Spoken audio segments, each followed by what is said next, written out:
sure to have truck and bus. Me without a dollar can't make no fuss. It's enough for me to cry. They bleed in the country, try take it easy. I gotta tell you the reason why. All of them is money glutton, no exception. Money glutton. They only making sure that their pocket full. Money glutton. All politicians. Money glutton. But before long I know I gonna use me full. I have one intention when I check them record, and I find any one of them dodging figures. Don't doubt me, this is a fact. The first one I meet is here. Attack without mercy. It's the good born across the back.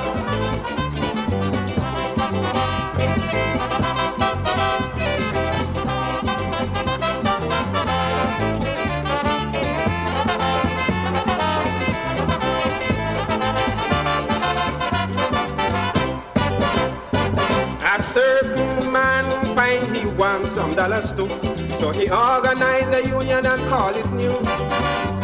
When he find the people and them get to love his leadership, he go quit the union and play politics.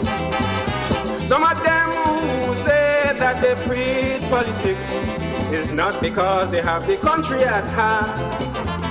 They jump on stage with one ton of chat. They can't fool me, I'm too smart for that all the time. I know it's the money they're getting up.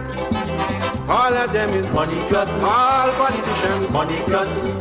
They only making sure that their pocket full. Money glutton. I have no exception. Money glutton. But before long I know I'm gonna use me full. I have one intention when I check them records, and I find any one of them dodging figures. Don't doubt me, this is a fact. The first one I meet is here. Attack without mercy. It's the good ball across the back.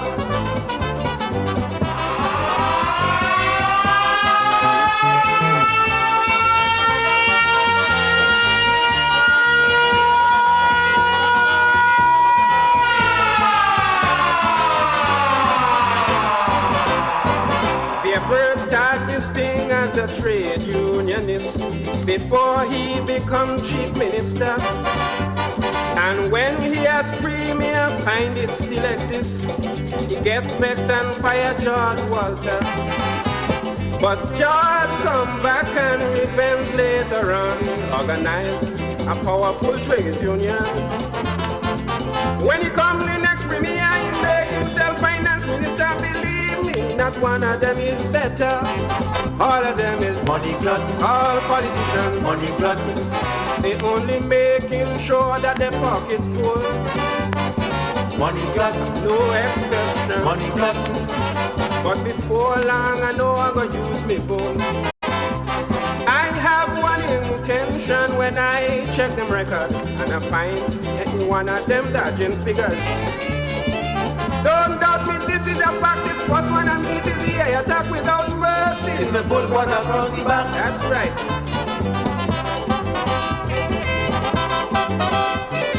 First one I meet is here. Attack without mercy. It's the bull born across the back.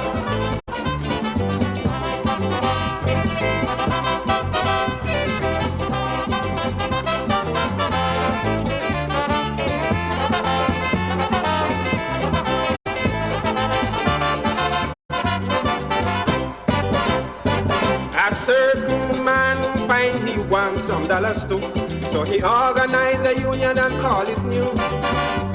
When he find the people and them get to love his leadership, he go quit the union and play politics. Some of them who say that they preach politics is not because they have the country at heart. They jump on stage with one ton of chat. They can't fool me, I'm too smart for that all the time. I know it's the money they're getting up. All of them is money glutton. All politicians, money glutton. They only making sure that their pocket full. Money glutton. I have no exception. Money glutton. But before long I know I'm gonna use me full. I have one intention when I check them records, and I find any one of them dodging figures. Don't doubt me, this is a fact. The first one I meet is here. Attack without mercy. It's the good ball across the back.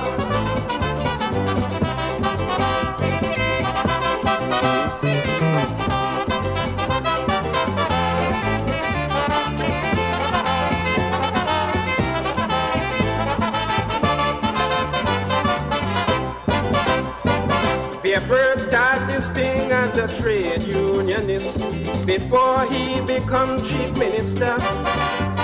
And when he has premier, find it still exists. He gets vexed and fire George Walter. But George come back and repent later on, organize a powerful trade union.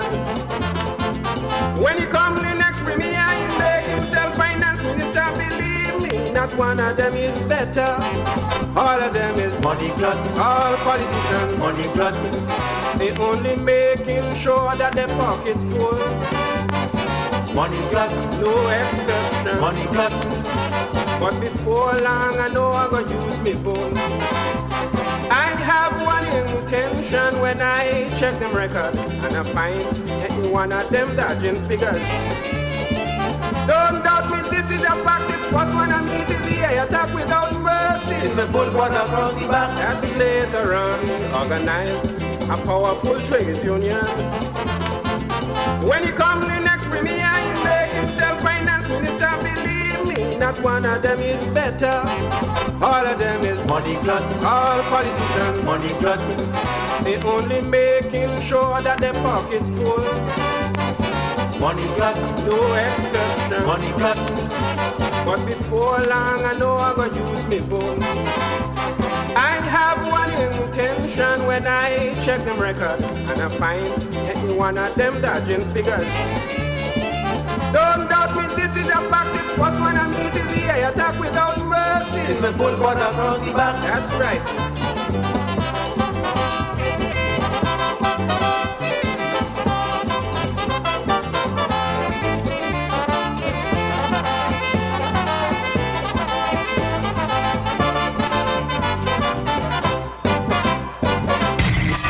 Located in the capital city of St. John's, Antigua in the Caribbean Sea. Okay, stop that! And our transmitter located at the highest point, Buggy Peak in the parish of St. Mary. This is ZDK Liberty Radio International, 97.1 FM, the People's Radio Station. Are you ready?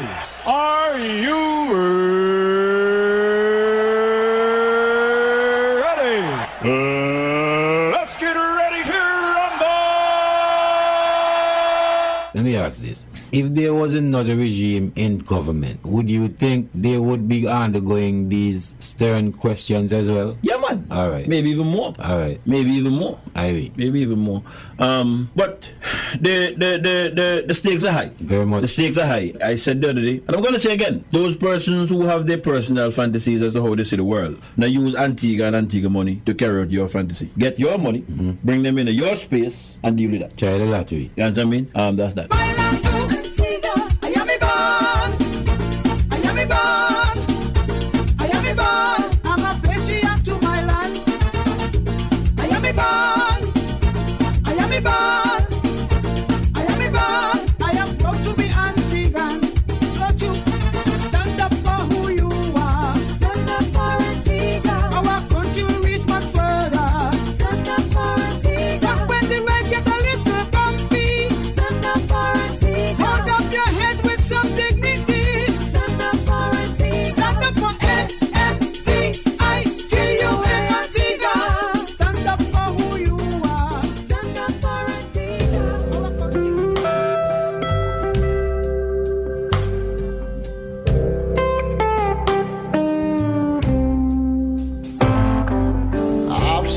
Some valleys, I've walked through some darkness, waded through rivers of grief. Oh, the enemy told me that I was forsaken, no one was fighting for me. But I didn't make it this far on my own, though often my strength is all gone. Aye. The hands of the Savior keep holding. Oh yes, good night, Antigua Barbuda. Promise of helping. Let me say good night to our Caribbean neighbors. All locked into us right there on ZDK Liberty Radio. If God is for yes, 97.1 FM. Who can stand again? Let me say good night to St. Kitts and Nevis. Good night to Anguilla. No weapon Montserrat. Hey, what's up, Madeline? Hope and trust that all is going good. When God's on my side. Let me say goodnight also to Dominica, St. Lucia, St. Vincent and the Grenadines. Hey, going as far down south as Barbados, Grenada, Guyana. Hey, not forgetting Trinidad and Tobago. When my God is with me. Hey, to those who are joining us via the World Wide Web, that's www.radiozdk.com. Hey, good night to you.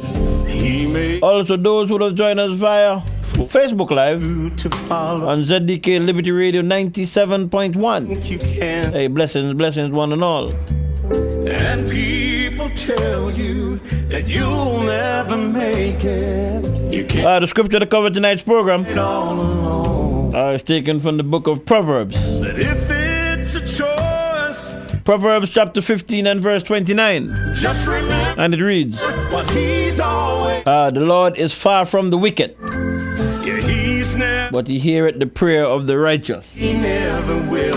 And the battle is already won. Hey, talk to me, Almighty. His word says, If God is for, the Lord is far from the wicked. Hey, but he heareth the prayer of the righteous. Hey, that's Proverbs chapter 15 and verse 29. none shall prosper. When God's on my side. If it's just me and Jesus. Let me say a special good night to Miss Patricia Gums over there in the hospice. Hey, good night, Miss Gums. When my God is Let me say good night also to Kenneth Simon, locked in for the first time. Hey, welcome aboard, Kenneth. every time. Hey, good night also to my little sister over there in Mount Pleasant area.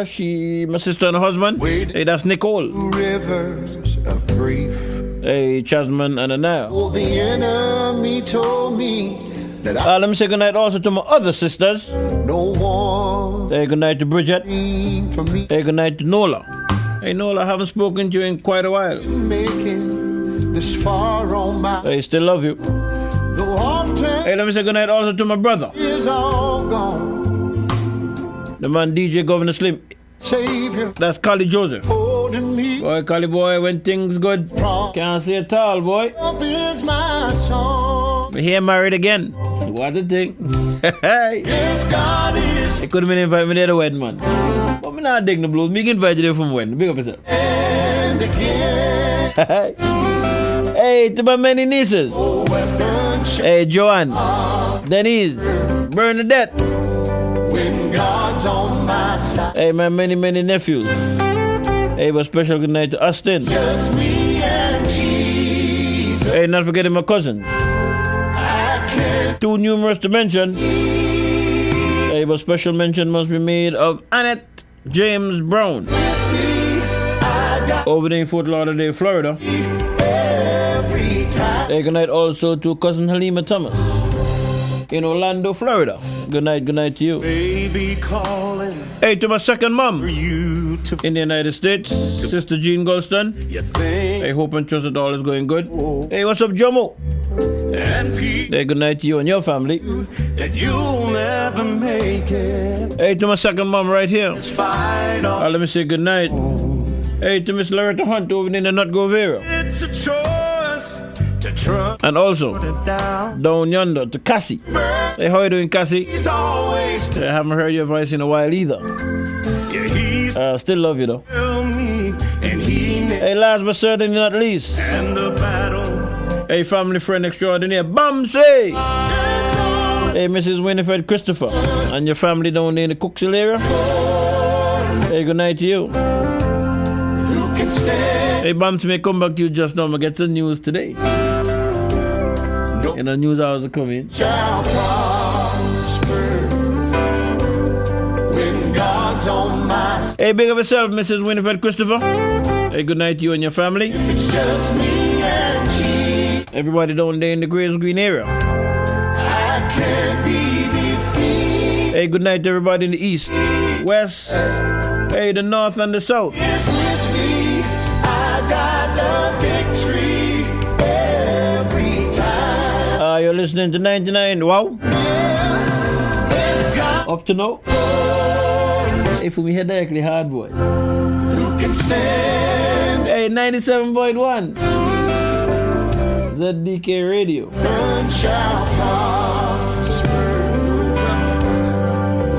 Hey, today I kind of feel good on the light side. You know, nice. A lot of serious things going on, boy. Pressure bill. And when you Blackie, when they talk on the mic, you be careful. Man started to get sued. I got the victory. Every time. And then I come back and help you, boy. When my God is with me, I got the victory. Every time. We will be right back.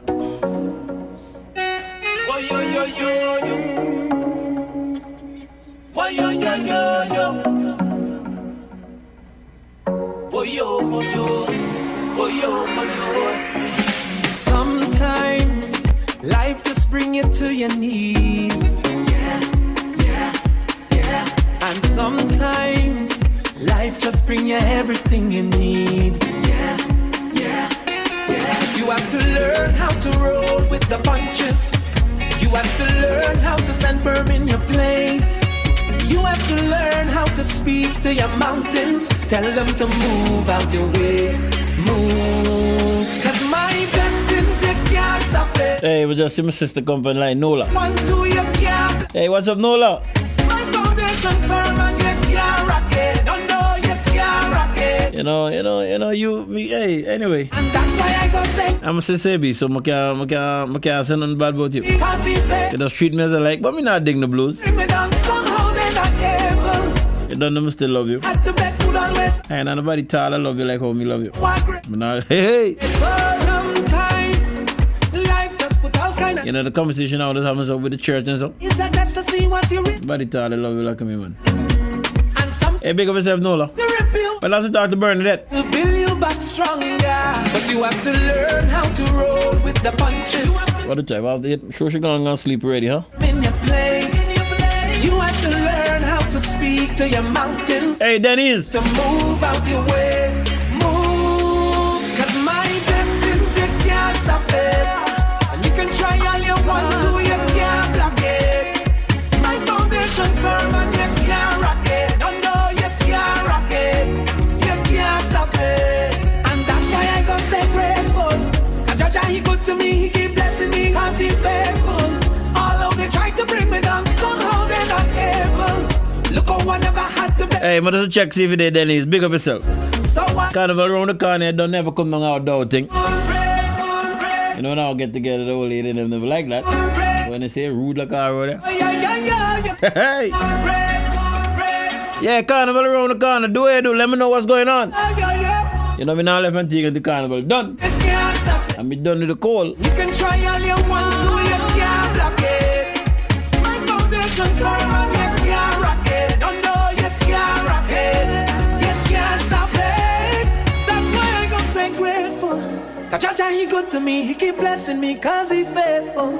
Although they try to bring me down, somehow they're not able. Look how I never had to beg food always on my table. So I'm grateful. Elaine and Dad's Joseph Consultancy. We consult on labor relation matters, insurance, business matters, and politics. P.O. Box 2287, Francis Lane, Yorks Village, St. John's, Antigua Barbuda.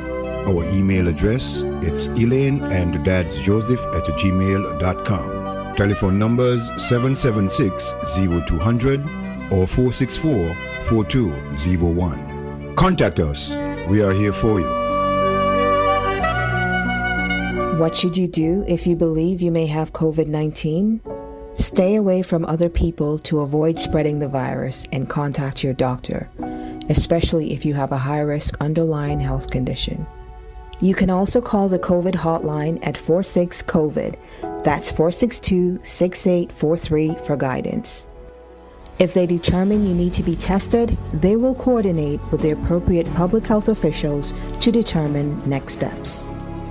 If you're having a medical emergency, such as difficulty breathing, call 911. Notify the operator that you have or think you might have COVID-19. If possible, put on a cloth face covering or mask before medical help arrives. Remember the 3 W's.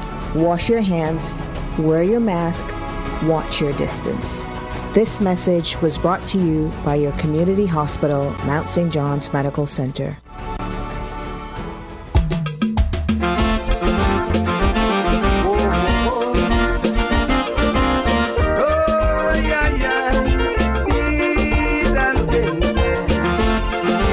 Hey, you see this tune here?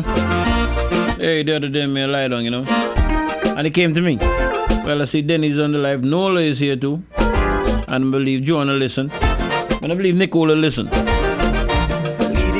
But I don't know when it is going to come. But when me, when me gone by another side and me go over cemetery, one car we done set, something we done set to play this tune here. This tune came with the cemetery. I'm a dead serious, man. I joke, Eugene. The other night, me lying and reason to myself. When I left the church, in a more vehicle, it's a loud set. I don't have a red chip. I'm going to come straight there, funeral. Straight there on cemetery. Well, I'm not going to bury the old lady and them in the tomb. So me tell her publicly. For them service politicians and their political party in this island. They say one more to come in from the church. Skin is a national one. Over number 10. I'm fighting. You know, I'm going to get the vibe. I think we shift from gear. You know, I'm going to feel my shift gears in my life. Of this nation. And for the last 2 or 3 weeks, I feel the gear shift. I'm fighting. Yeah, I feel. Where's the king? Let me hear you. Yeah, man, give thanks once again, Beef. Hail up everybody locked into Word to Whale Talk, ZDK Radio. Bless up.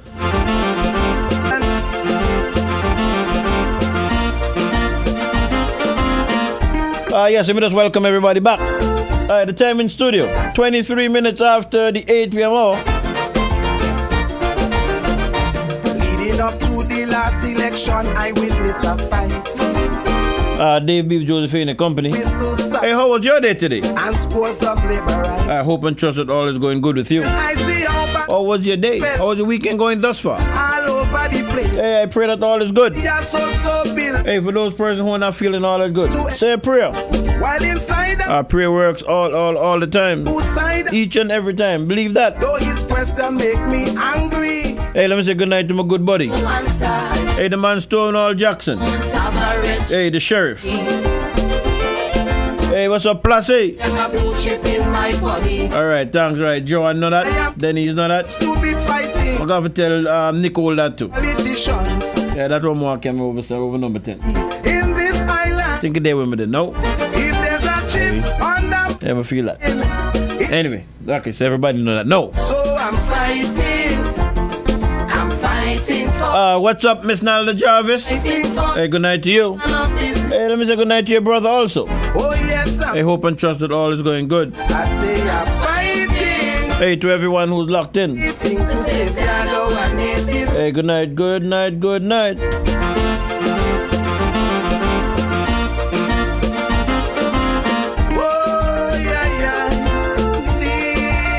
How is the weekend going so far? Well, before I even say that, I would like to, send condolences out to one of my real brethren, Yeah, Junior Crump, to your father, Mr. Clarence Crump's son, Clarence Crump. Yeah. Oh, yes, that's true. Yeah. Go ahead, you got it. Yeah, well, basically just want to tell my brethren, go and hold up your head, this is a part of the process whilst you're alive, and just try to hold up your head, my brother, and do the best you can. Bless it. Yeah, let me join you also in saying condolences to the family of Mr. Clarence Crump. He's a bedrock in unionism. Yeah, man. I think he has been working at Late, must have been at Late for a while. Yeah. Yeah, strong man. Always fighting for workers' rights. Political party. Hey, the name of the song is I'm Fighting. If there's a chip, I'm going to send you a copy on tomorrow, Denny's, don't worry. it's a national one. Yes, Mr. Clarence Crump. Wow. Fighting for. I'm fighting for the redemption of this nation. Let me just say happy birthday. Hey, to those who would have celebrated in the not too distant past. Hey, to those who are celebrating today, happy birthday to you. And to those who will be celebrating in the not too distant future, let me say happy birthday to you too.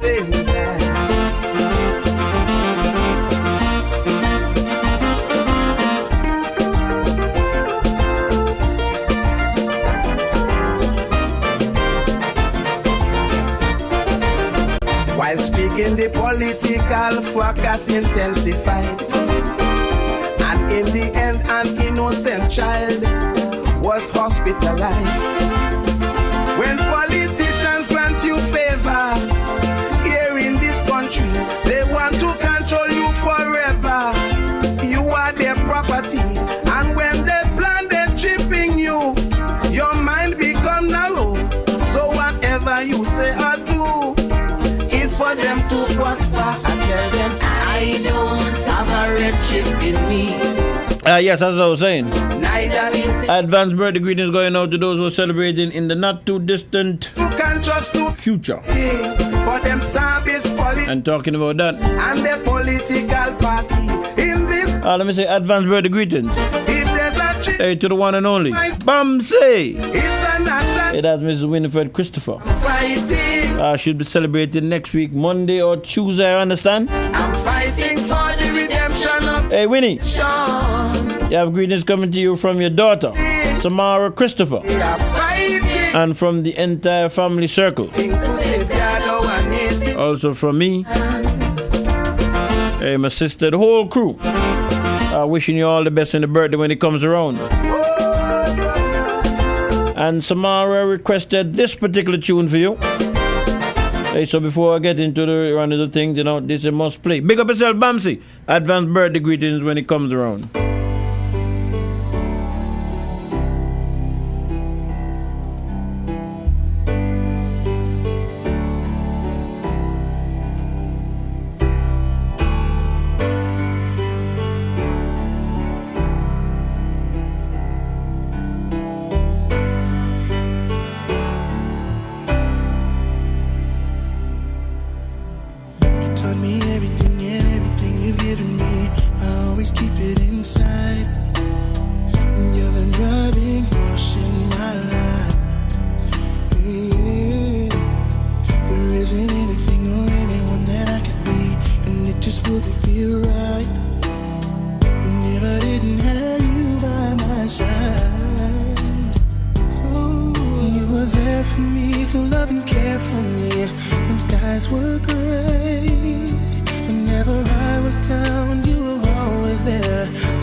And then you come to me and say to me, I could face anything.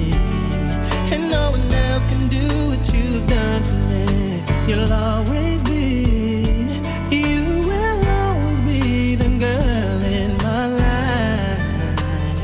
Ooh, oh, mama, mama, you know I love you. You know I love you. You know I love you, mama.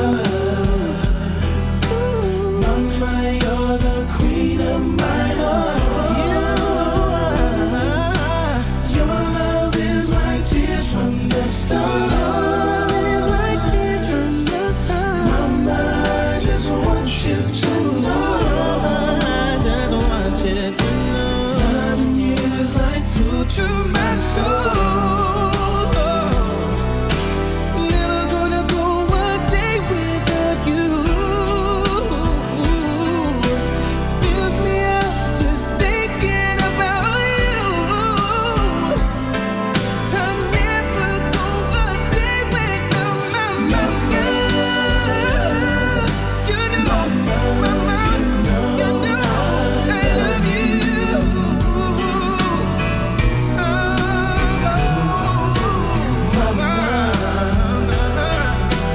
Mama, you're the queen of my heart. The queen of my heart. Your love is like tears from the stars. Your love is like tears from the stars. Mama, I just want you to know. Mama, loving you is like food to my soul. Loving you is like food to my soul. Oh, yeah. You are the food to my soul. Yes, you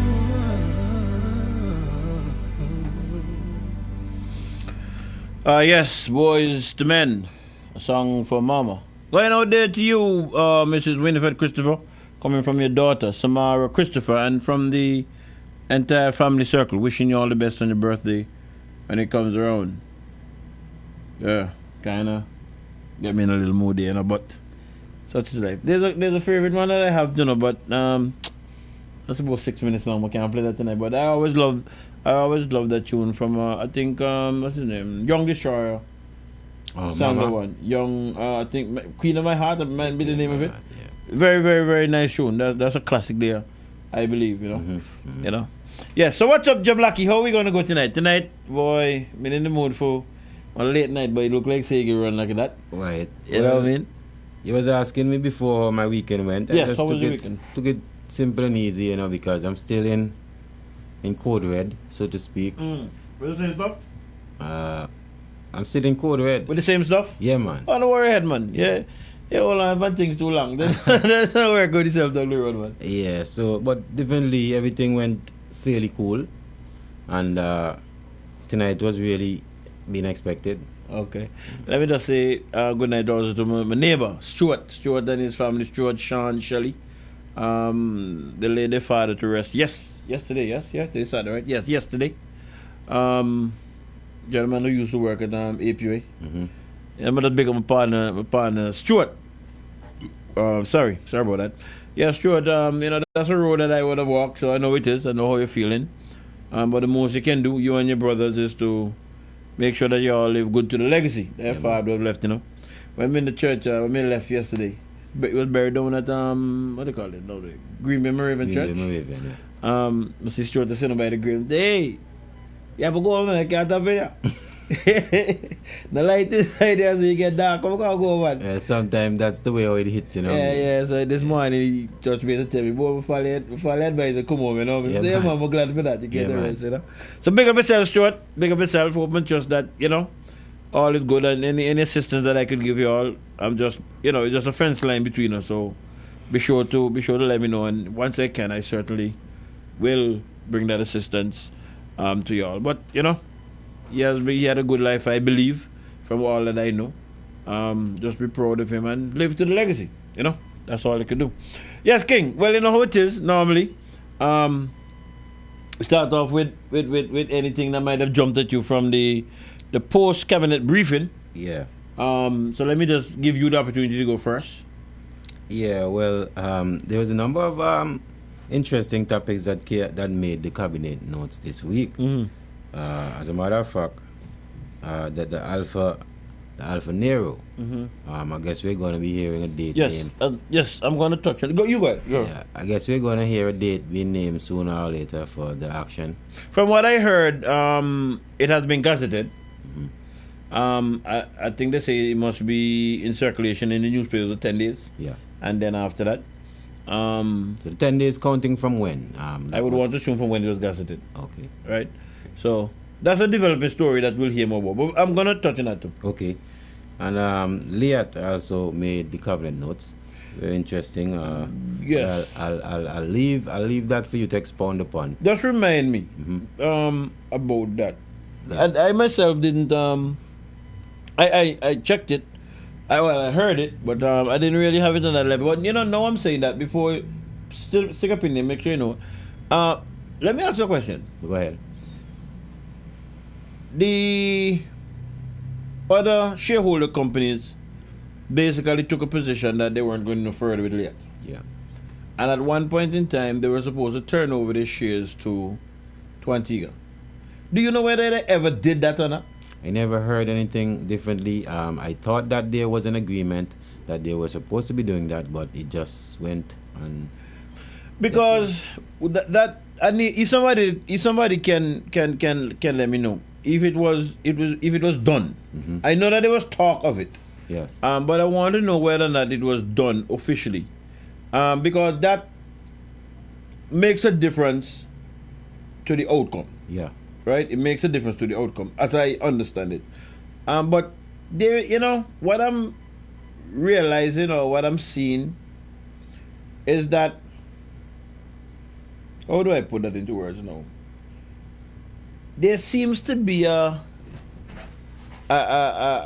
picture presenting itself where things are not done according to how it should be done when you deal with certain official things, and that now kind of mix up the message in the public. When we go down, you're gonna see, because there's a number of things that I'm seeing that with, like for instance, with this Liat thing, as you just said. Yeah. If the shares were sold to or given to Antigua, turned over to Antigua officially, it would mean that Antigua is the owner of Liat. Right? And again, the number here is 462-1100. 462-1100, or the WhatsApp number is 464-4201. Feel free to interject if I'm going wrong. You could correct me. But my understanding is you have 3 shareholders, and if that was done officially, then you now have 1 shareholder, and that 1 shareholder would be responsible for the business. So let's use this as an example. You have majority shares in the business, right? Yeah. And you say now going further. But instead of collapsing the business, I say, okay, well, look, we can try if we make it work. So you give me your shares. Yeah. So I am now the owner of the business. Yeah. Right? I am the owner of whatever is there.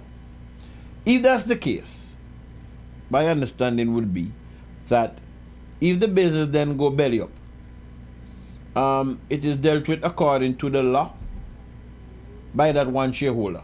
Yes. Right? If it was not done, and Barbados, Dominica, St. Vincent, yes, are still shareholders in Liat, then the liabilities should be spread collectively among the 4 shareholders according to their shareholdings. Yeah. That would be my understanding. So I had heard that they were supposed to be turning them over, but I'm not too sure based on some discussion I'm hearing if it was actually done. But it appears as if it didn't went through, because just last week, if I'm not mistaken, Barbados made an offer, one of similar to Antigua, that Antigua Prime Minister made to the Liat workers. Are you aware of that? Yes, they made a proposal to settle up to a particular number Bayesian workers. Yes, Bajan workers. But this is why I'm now asking. Yeah. As to how was that shareholding thing, where did it happen, where did it happen? Because if it didn't happen, Barbados would have been the majority shareholder, right? And they're supposed to be taking care of others outside of Barbados. That's supposed to be understood. Right. Yeah. But all of that is dependent on whether these things happen. At one time I thought it did. But based on the discussions that I'm now hearing, it seems as if it was not. So I don't know. So that's the reason why I was asking you. I was asking you that. But yes, I did hear that Barbados made a proposal, and what I mean, we had this discussion on radio over a year ago, where the different leaders seem to be lining up to say, okay, St. Vincent, even though I think Antigua might have had a higher share than St. Vincent. Yes, Antigua had about 32%. Right. So each territory will say, well, look, we'll take care of our people. But Antigua, who did not have the majority of shares, seemingly have the majority of workers working here. Okay. So it would have been a situation where Antigua would be called upon to pay in excess of the shareholdings. Yes. If that's the case. And that to me would not be right, in my opinion. Right. So, but again, I just can't.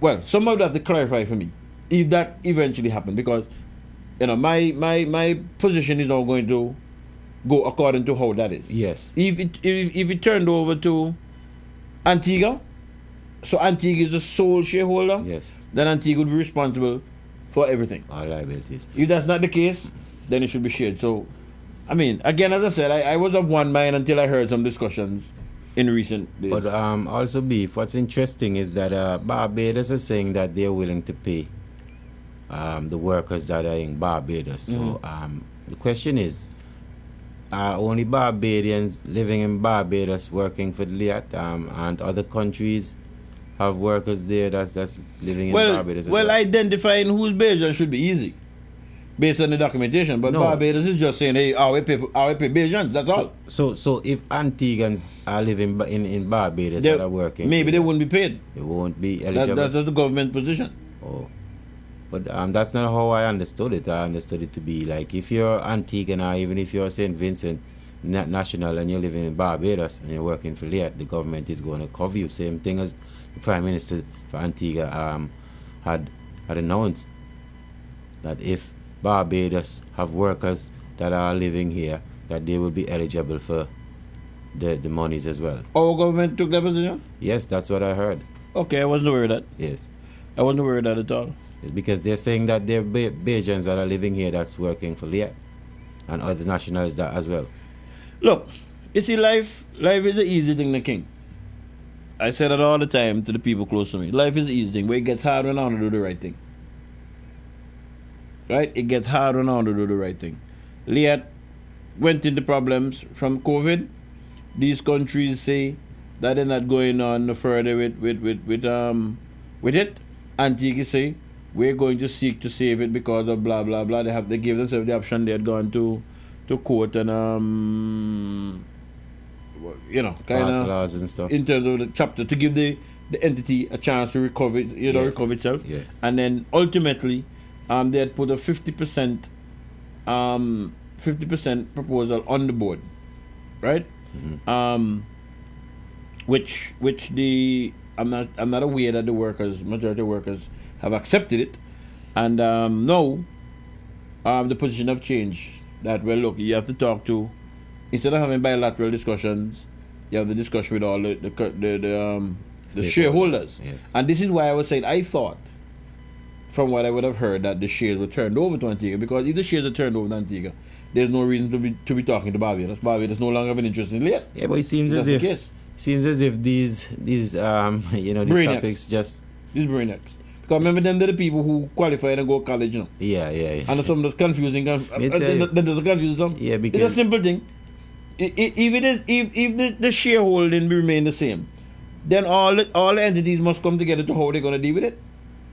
Yeah. If it's Antigua alone have all the shares, then it's Antigua alone. But I mean, just that simple thing, we can't get straight to know what is what.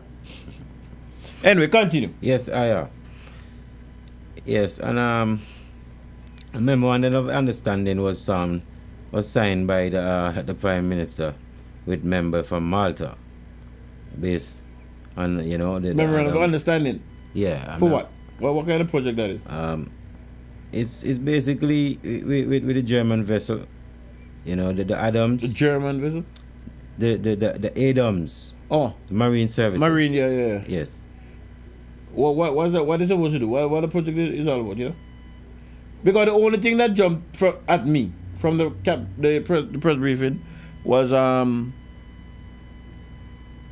the government, and I'm just paraphrasing it, was going to look at those different leases and buildings and rentals that was entered into pre-2004. Yeah, well, and the that's number different. of cars that that people have that they believe that they should have. That's an investigation that came from the Minister of Works. From the Minister of Works, yes. Okay.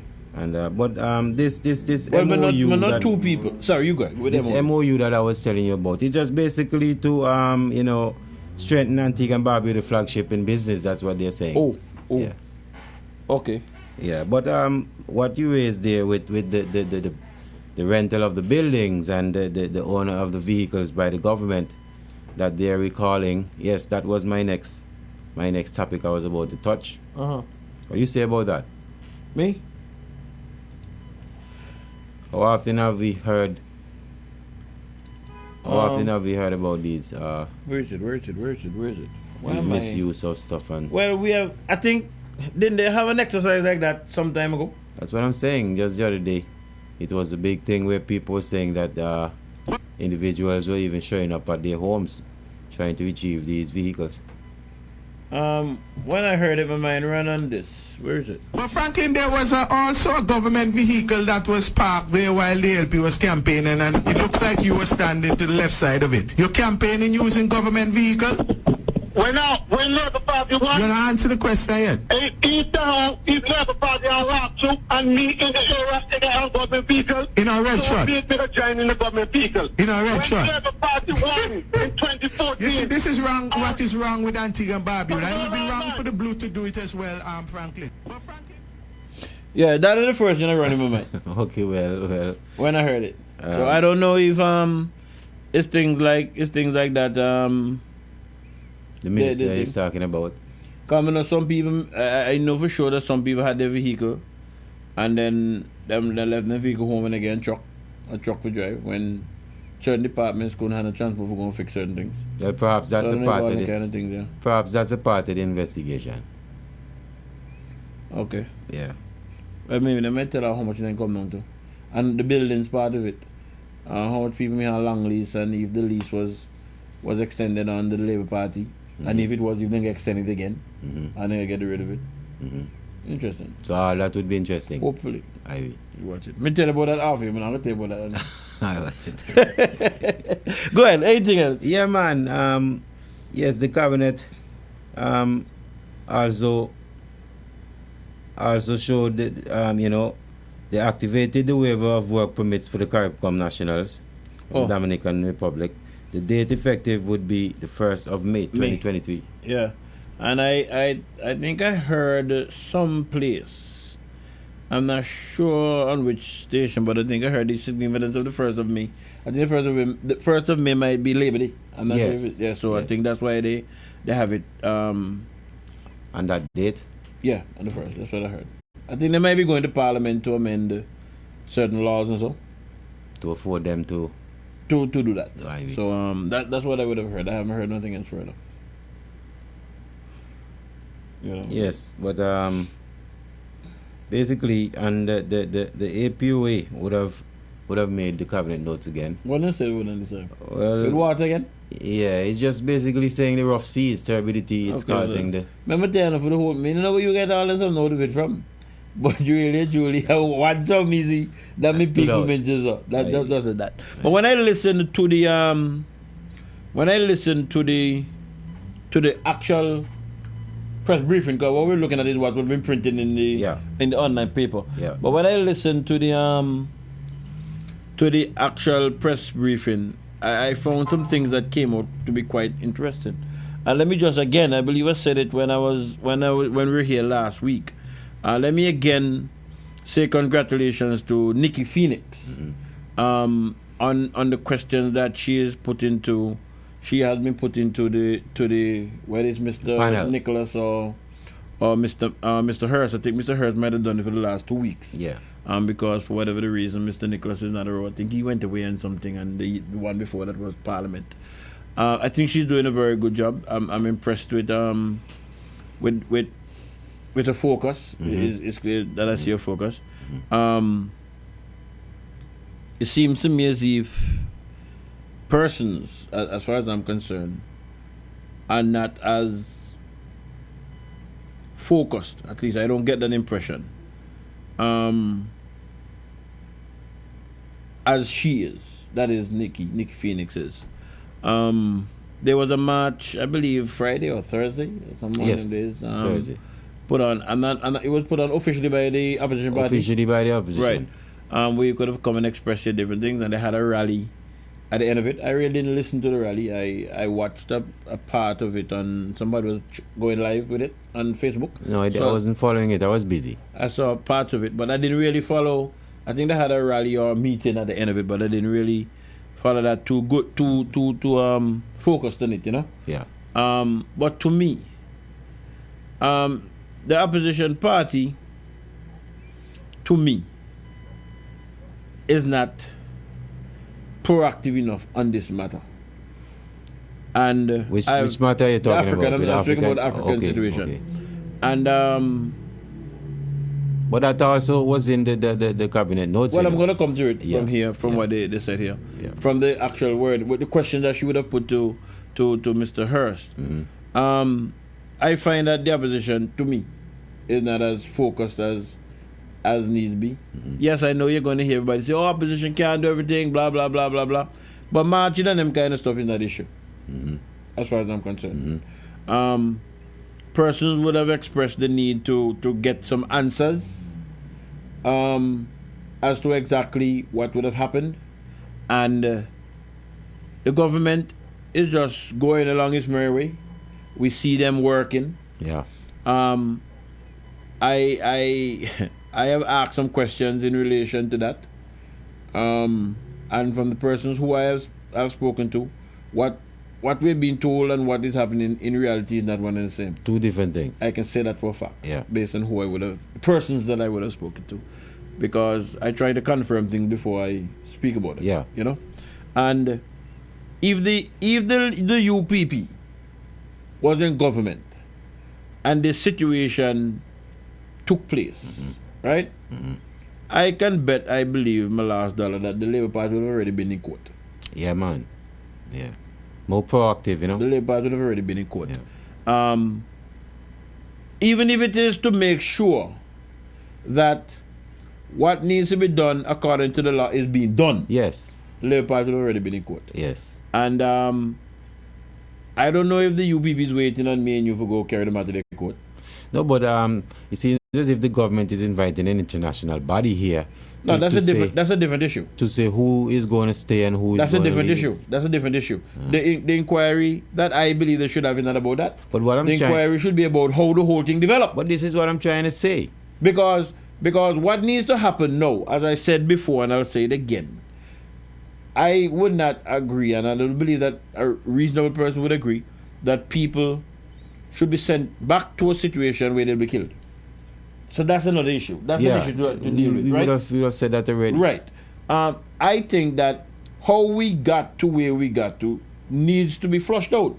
I am not going to accept or believe that people were surprised when people come in 2 o'clock in the morning time, 2 o'clock in the morning, because immigration and customs was surprised. Me don't know a real country runs so. And I am not accepting that. That's why these questions should be answered. And I'm saying, even the working of the Africans in them, those who are working, I mean, right? If the minister has certain powers under the act, yeah, then the minister can do what he needs to do under the act. But I don't think that we should be taking no minister word. I don't think that we should be taking no letter from the minister to an employer to say, well, these people can work. So why? Because if that is not the law, if the law says to pass an order, they pass an order. Why isn't the proper procedure been taking place? I don't know. As to the minister confirming I don't know. these decisions. All that I'm saying is, All that I'm saying is, if you want to run country, you have to show leadership. But that's what me say. But perhaps they think that they're showing leadership by not bothering with people who are asking questions and just forging on doing things. Who's showing leadership like that? Well, me not talk about the party. Me not talk about the government. Well, I'm talking about because somebody need. Let me reverse. When we had the CCJ issue, when the CCJ thing came up, right? There was the union had a symposium. I think Kenny Kentish was on the panel. Kenny Kentish, Keithlin Smith, Justin Simon. There might have been a fourth person, but I can't remember those three. And they had the debate. Everybody said what they wanted to say. I heard that. I heard them. And then a number of other persons I heard, right? Yeah. But I recognize that if you're talking over there, you're talking over there, you're talking over there, it's not as effective as try to talk as one now. Yeah. And I called Kenny Kentish. And I said, Kentish, I heard you at the symposium. This is what I'm thinking. I think we should get all the no voices together, come together, and we decide how we're going about this thing. He said, look, if you can get it done, I'm free. Mm-hmm. And I wrote to True Labour, the union, DNA at the time. And I was going based on the utterances I would have heard. Yeah. They were saying a different symposium. We met by Kenny's office, and then we decided that we were going to come together as one. We were joined by a gentleman. Oh Lord, how am I forgetting his name, boy? I think he used to have something to do with down Heritage Key, something to do with the merchants and them. I don't remember his name often right now. He joined us. We had about 2 or 3 private individuals, Arlene and her friend, joined us, and we came together as one. It was actually Anthony Stewart / the DNA participants who actually gave us the name. Okay. CCJ Can Wait, right? And then afterwards, we were then joined by Pearl, because there was a situation. There was a symposium down at Multipurpose, I believe. Yes. And Pearl spoke she was on the panel. I believe she might have just have been somebody who had an issue with it, and she presented, and she eventually came and she joined us, and we went forward in one body. And we know what happened in the end. So you realize what had was to take place in order for effectiveness. You had to come to as one. Right. So when I hear everybody talking about the Africans, or some persons talking about the Africans and what they think, but there is not that coming together with one voice.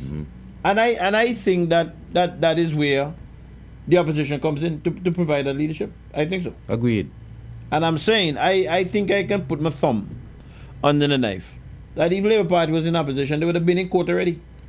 Maybe you might go to court and you might not get the result I want, but you can't. I'm not going to say the people who I speak to, because when I heard the question being put to Max, I heard what Max said, and I shared that with them, and they tell me not to go like what he say. I agree. Anyway, let's start with this one from the cabinet press briefing. What's going on here?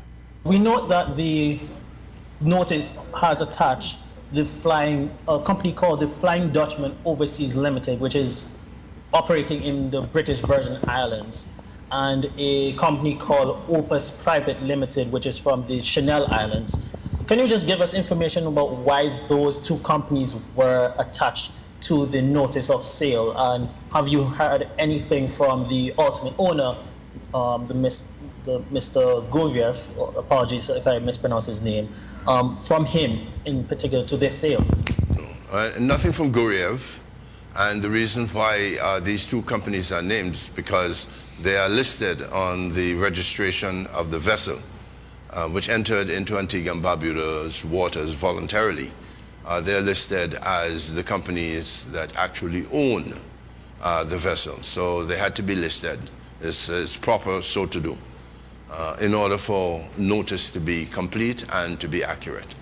That's why they're listed, and it is our intention to ensure that everyone involved in this is notified. Now, Guriev is himself a sanctioned person, and the vessel is itself sanctioned. So they cannot sail the high seas, the vessel cannot sail the high seas, and neither can Mr. Guriev show up any place to claim it, because he would be in serious trouble since he's sanctioned. So the companies are listed for that reason. All right, help me out here, Jablaki. Help me out here. We heard that the vessel was abandoned. Mm-hmm. We're hearing that Jablaki is the owner of the yacht, but he being sanctioned, he can't deal with it. Mm-hmm. Government can't speak to him.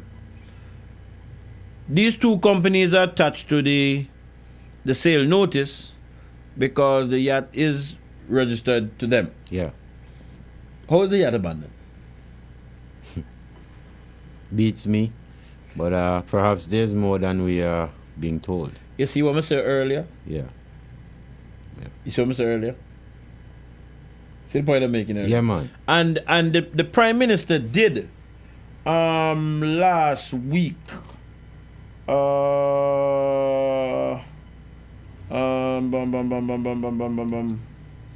Prime Minister did last week say that they can't talk about everything. They being the government can't speak about everything in relation to the sale. They were telling, or they are telling the public, there's no owner. Mm-hmm. You just heard what Max just said. Yeah.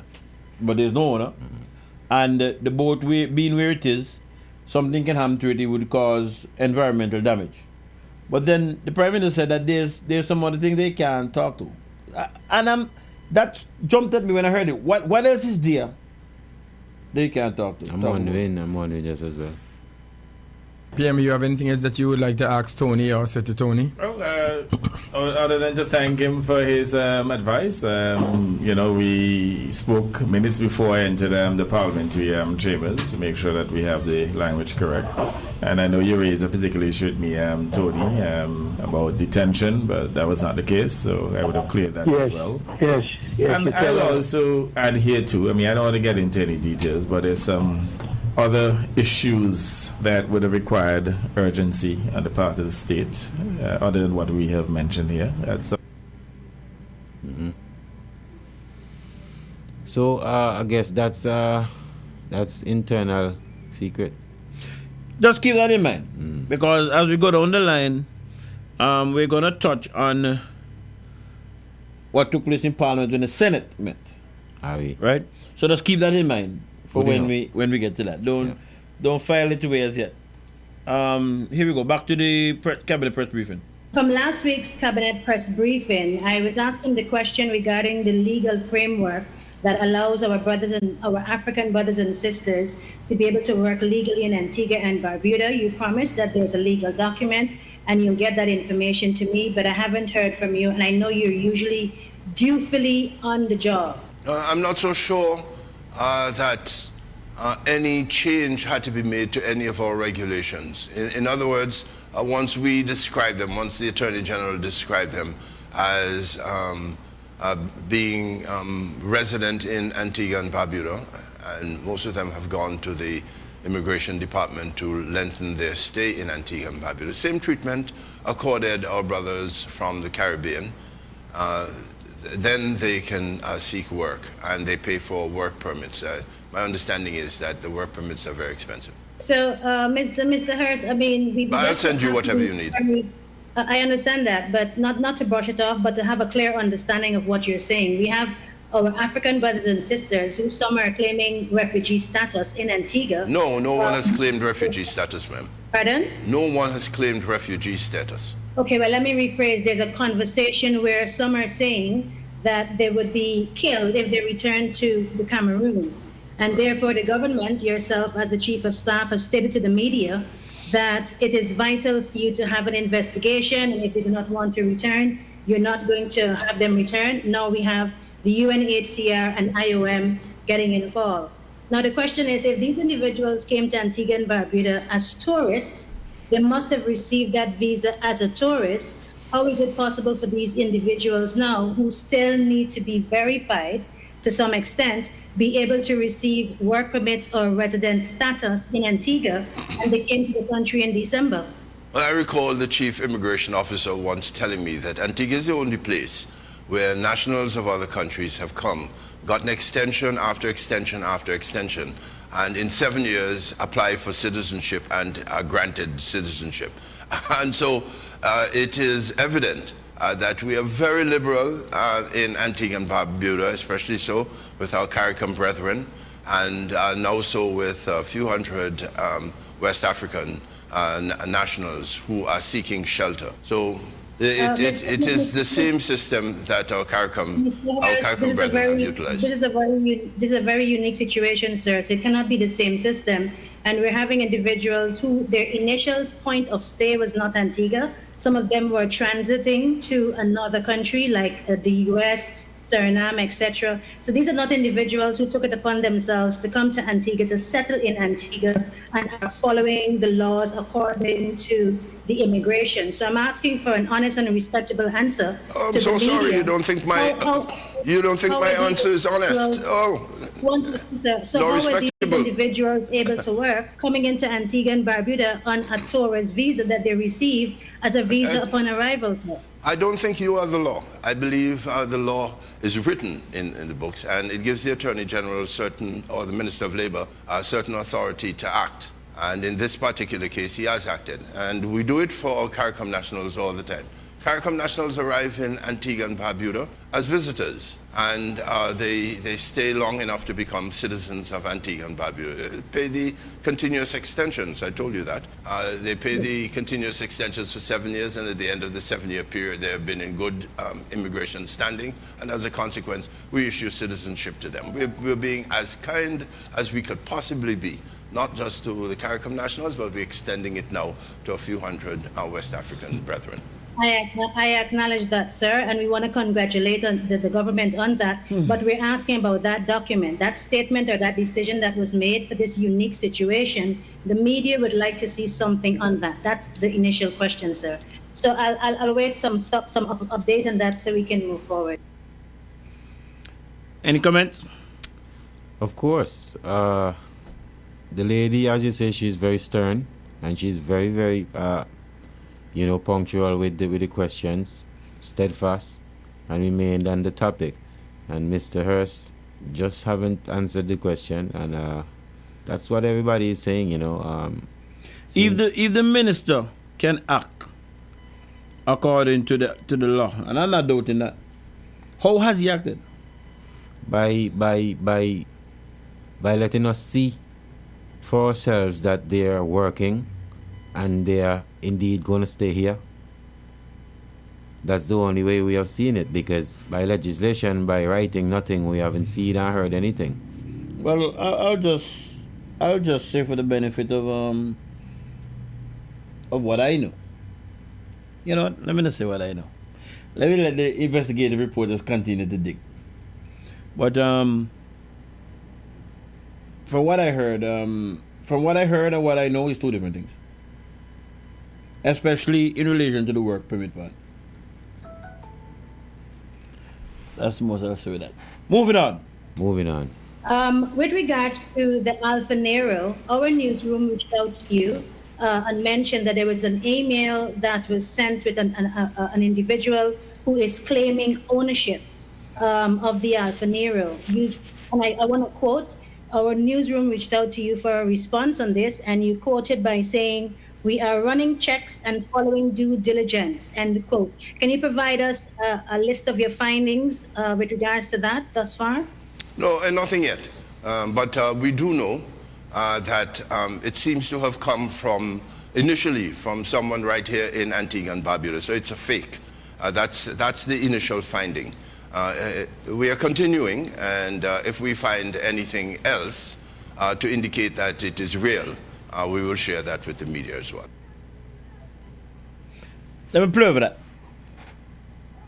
Well, I've never seen the email, but I've heard of an email being read I've heard that so Right? also. I've heard of an email being read in relation to certain things. As a matter of fact, I stand to be corrected, but I thought I heard the Prime Minister said today that he was going to be suing in relation to that email. I don't know if you're listening to the program. Yes, I was listening. All right. This interview with Mr. Hurst was on the 23rd. That was Thursday, 2 days ago. Based on what you heard the Prime Minister said this afternoon in relation to this email, you know what? Before Mark's the question, let's play it over again. Question with regards to the intellectual properties. It was closed last Friday. Oh, no. And the notice said... Wrong thing. With regards to the Alpha Nero, our newsroom reached out to you and mentioned that there was an email that was sent with an individual who is claiming ownership of the Alpha Nero. And I want to quote, our newsroom reached out to you for a response on this, and you quoted by saying, "We are running checks and following due diligence," end quote. Can you provide us a list of your findings with regards to that thus far? All right. So this was asked of Mr. Hurst on Thursday. Yes. After Cabinet. Yes. So it's reasonable to believe that there would have been some discussion at Cabinet level. Prior. If they're doing checks and that kind of stuff. Yes. All right. So this is what Mr. Hurst now said. No, nothing yet. But we do know that it seems to have come initially from someone right here in Antigua and Barbuda. So it's a fake. That's the initial finding. We are continuing, and if we find anything else to indicate that it is real, we will share that with the media as well. Did you ever get the impression that that email that Nikki spoke to was sent to the UPP?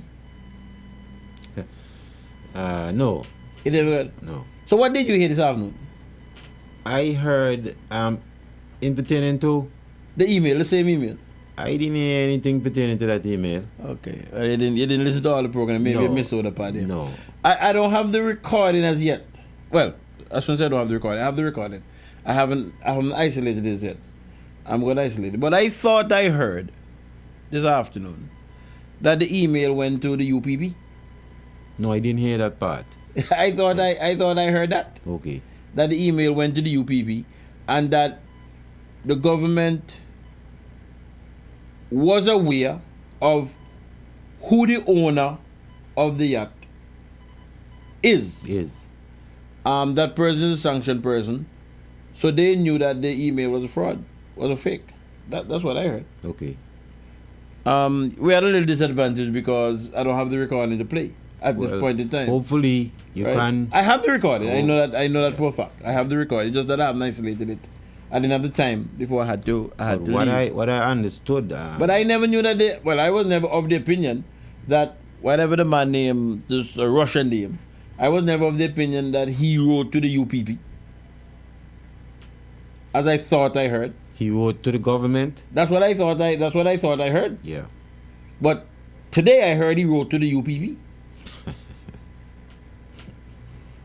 And I don't know. I don't know that I have it wrong. I really don't. But by tomorrow, God spare life, I would have, you know what I mean, the recording. So I don't know. Can I be? Is the FBI part of the international team to investigate the cargo? If not, the investigation is to pacify. The cargo must be investigated. The passengers may be a distraction. I agree. I agree that those kind of questions would be put before the investigating team, and then you'll know if there was a cargo. I'm not sure if there was a cargo, but I guess that would come out in that discussion. Yes, King. Which investigative team? Well, is there an investigative team here? Well, the proposed one. For what? For the inquiry. For those persons who are asking for inquiry. Who said that? There's no team. The person is asking a hypothetical question. Okay, If that would be that. So that's why I'm saying it probably might be. Yeah, so I never knew that, but I'll isolate it tomorrow. I know, of course. And then I'll share it with you. But I just never knew that the man wrote to the UPP. As I thought. I understand that the government is who received the email. That's what and going from what Mr. Hurst said, the question was put to Mr. Hurst as if it went to the government. Yes. And he reacted. Yes. He reacted to the question. Yes. So I don't know. And he even stated that they think that it came from here. Right. Yeah. So when we get that, we'll sort it out. Next one. Question with regards to the intellectual properties. It was closed last Friday, and the notice said it was closed due to unforeseen circumstances. What are those unforeseen circumstances?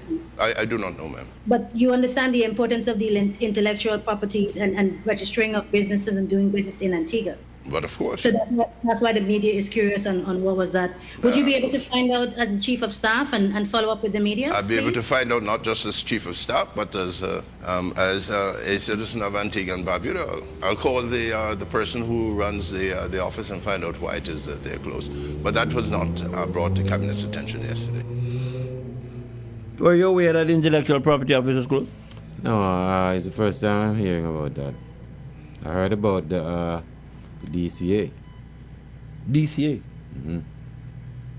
Haven't you heard that that building has also been closed for, some... Was it for relocation purposes? Yes, something like that. All right. I heard that. I didn't realize it's still closed up to now? Well, I haven't heard they haven't opened up. I haven't heard that they have opened. Okay, I didn't know. Well, I heard that they were relocating. I heard that. I spoke to one or two persons in relation to the intellectual property building. And I'm hearing that there's challenges over there in relation to health and safety. Health and safety? Yeah. You know how the thing is with the buildings and them. If they're not serve maintenance, so you have mold and them kind of vibes. Wow. That's what I heard. But when I heard the question, I smiled again to myself, because I remembered it being said that there's an 8.5% increase in the economy, and that person was feeling the benefits of it. You know what I mean? So when I heard it, I smiled to myself, because not only that, about a few days before that, we also saw some person send me one or two posting that was on the internet that the Electoral Commission office was either they were closed or they were working up until 1 o'clock. I think it might have been that they were closed. Not only the head office, but the different satellite areas. I heard because they're linked in. Yes, right to the main office. I heard of it. And when I checked in it, I was also told that it was health and safety reasons also causing that. Yes. So that's two buildings so far, and there was a third. Somebody told me that this I don't know if it's statistics that's upstairs in ACT building on Church Street. Okay. Somebody told me that they haven't worked since before the election because of the same health and safety. What about the passport office? You hear anything about there? No, I didn't. Okay. It's open. I don't know that it's closed. No, but I don't know that it's closed. I think it was closed. I think there was something said about the passport building as well. No, but the passport building is now where well, I don't know if it extended down to, because that's where the Electoral Commission is. That's what I'm saying. Yeah, that's what I'm telling you. I asked questions and I learned that it's health and safety. I can say that because of the persons who told me. So for both ministries, meaning like the passport are being... Well, I don't know if the passport... Well, I don't know. I could only speak to the Electoral Commission section part, because they're the one that put out a notice. Somebody sent it to me. I got it from about 3-4 different persons. And I asked some questions in certain quarters, and that's what I was told. Okay. Now I'm understanding the whole thing. And the reason why well, let me call it satellite stations were closed down also is because there's an interaction between the computer systems there and what's happening in the main office. That's my understanding. So that if the main office is closed, then it's going to affect those outposts. The veins, so to speak. I don't know that the registration is taking place across the island then. Wow. Again, the number is 464-4201. So if you have information different to that, you can share it with us and we could correct ourselves. But that is what I am told by persons who should know. Let me put it that way. So when I heard that, I smiled in relation to There's another building. There was another building. It's 3 buildings.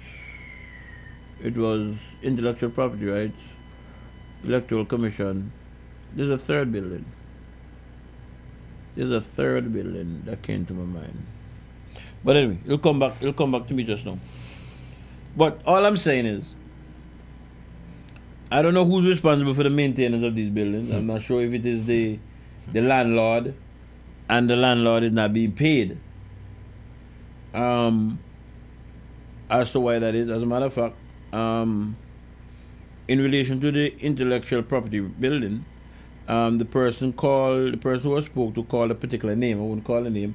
Apparently, the person passed recently, or somebody for the person passed recently, and they're saying that that person at the time used to be paying for maintenance out of their pocket, but since the person passed, the maintenance man say unless he didn't get the money, he not go away. That's what the person tell me. So the owner passed? I don't know if it's the owner, but somebody who apparently was involved passed from what I heard. I just don't want to call the name. I could call the name that I was told. I just don't want to call the name. But the person passed, and apparently they were paying out of their pocket for when maintenance needed to be done. The person passed, and the maintenance man said, let somebody pay, he now go done. It seems that this is a money problem. Oh, okay. Okay. Seems so. It seems so. Next one. You and I spoke with regards to the registration of Antigua Airways. You mentioned that Mr. Emmanuel Sampson had told you that it's registered in Nigeria. I confirmed by our own investigations that it's not, and we were asking if it was registered in Antigua and Barbuda. Now, since the intellectual properties is closed, how can we verify that Antigua Airways is in fact registered in Antigua and Barbuda? No, let me tell you, there is need for a license to fly into Antigua and Barbuda. And I believe that there's a step-by-step process, so that having the license to fly into Antigua and Barbuda is as important as registration. But the registration is easy once you have achieved the license. And so we'll find out if, well, we know that for sure that no license was issued to Antigua Airways, but that does not prevent it from going to the Intellectual Property Office. We'll find out for you in due course. We'll provide you with the evidence. Oh, Lord. I guess he wasn't expecting those questions. Go continue. That's what you want. So just to get some clarity, you're not sure if Antigua Airways is in fact registered? No. We're sure that it is registered, but what we are suggesting to you is that the license to fly into Antigua and Barbuda is more important than being registered. You can register any company in Antigua and Barbuda and say this is the purpose for which you're registering it. It only costs you, I think, about $100 or so. That is not the same thing as getting the license to fly into Antigua and Barbuda. And that is the more important part, not the registration. The registration is something that many of us do for small companies or big companies, and you pay a small fee, and you walk away with a registration certificate. Have you heard of the fighting being carried on in Nigeria? 2 parties down there, say one bad play one another, suing each other. I think the Antigua name is being called as well. We're going to touch that later too. Yeah. We're going to touch that. Yeah, well, the chief of staff... It's not 2 parties. Apparently, some people got you know what? Let me just say it. Because, suing the ground. So come on, make people talk for themselves. Aye. We'll let people talk for themselves. But the chief of staff find himself in a spot of body there with words. Because at one time he didn't know if the business was registered. But then it was registered. Yes. All right.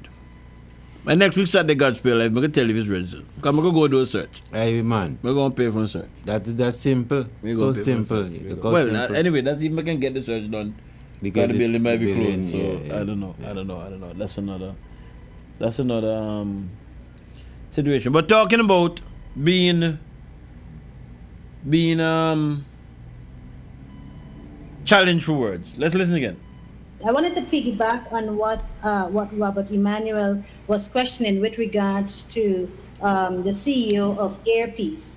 Prime Minister Gaston Brown stated on his radio station last Saturday that the CEO of Airpeace holds an Antiguan passport through the CIP investment program.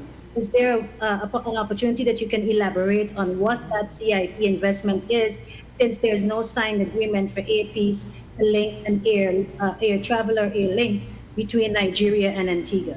Well, Airpeace is going to invest in Liat, and that is a part of the agreement which we have made with the representative of Airpeace. But he is sufficiently well endowed that all he has to do is to contribute to the NDF $100,000 and he's in. I'm not sure which of the methods he utilized, but it is probably $100,000.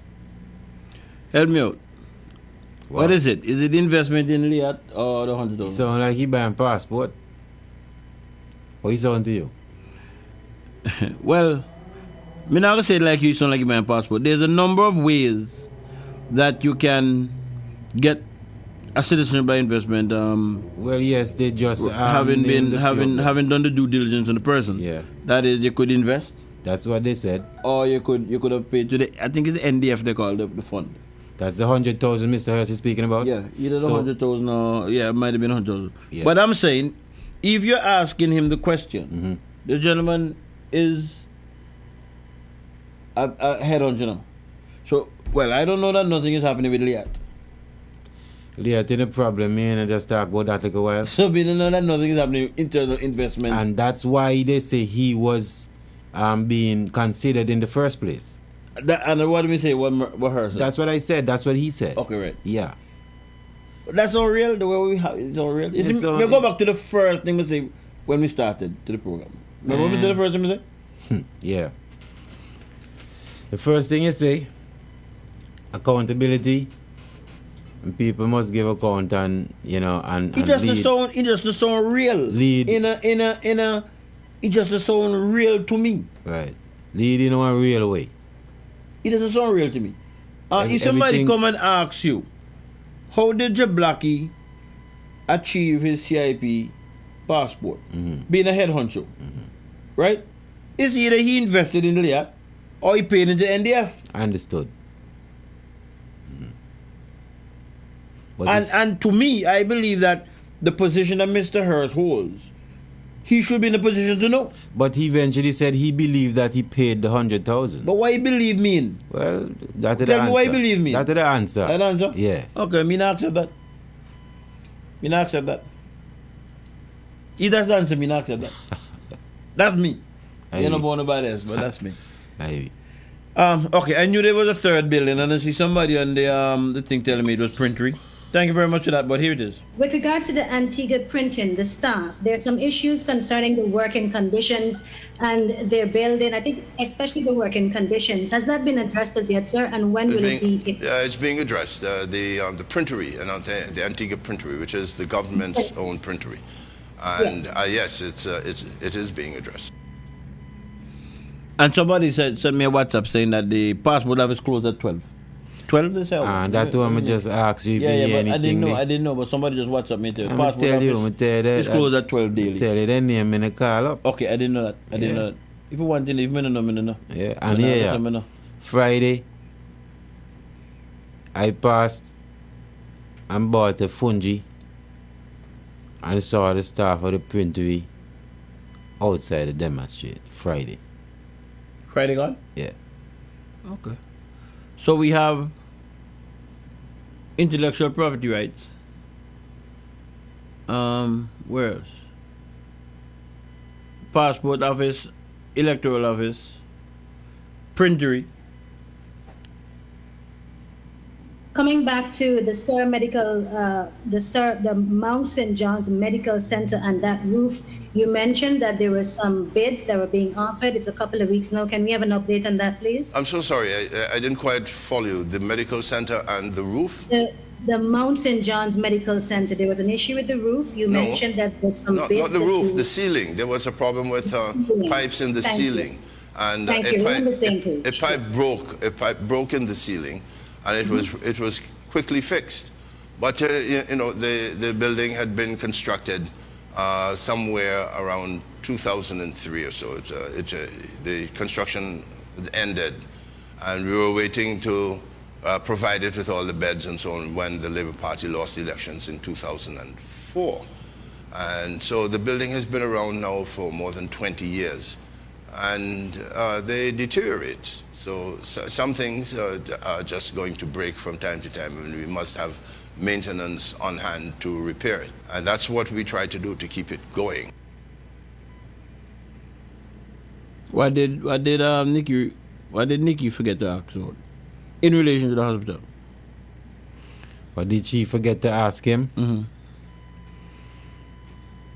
She asked about the roof. He said there's a ceiling. What she forget to ask about? Well, the roof and the ceiling are two different some really, but basically the same thing. But not that. Yeah. What she forget to ask you about something else?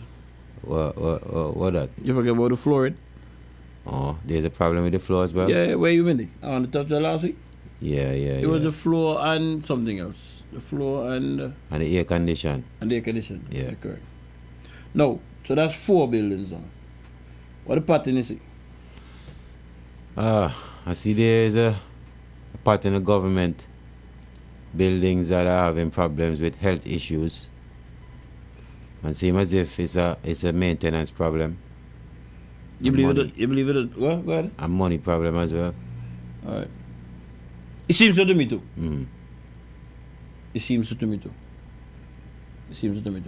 Emmanuel, okay, me now go into the one day. This one we touched earlier. Let me touch it now. The Minister of Works also indicating that 1,170 vehicles are registered to the government, and they're regularly provided maintenance, gasoline by the Transport Board. But the minister or the government is also indicating that the intention is to reduce that number significantly by asking those who are not entitled to return those vehicles. How could people be driving government vehicles and not entitled to it? Who's responsible for that, Ambassador? Well, Lucky. You know, ours is a small country. People know each other. And so there are lots of favors granted using governmental resources. And we say that it can't happen any longer because they just don't have the resources to afford that. The insurance, the gasoline, the registration fees, and so on. Mind you, there are set-offs that are utilized and so on, but there could be real revenue which the government could receive if these were private individuals driving their own vehicles, rather than driving government vehicles. So we are looking to reduce that and wish us success. So the fowl farmer so gotta forget you one vehicle.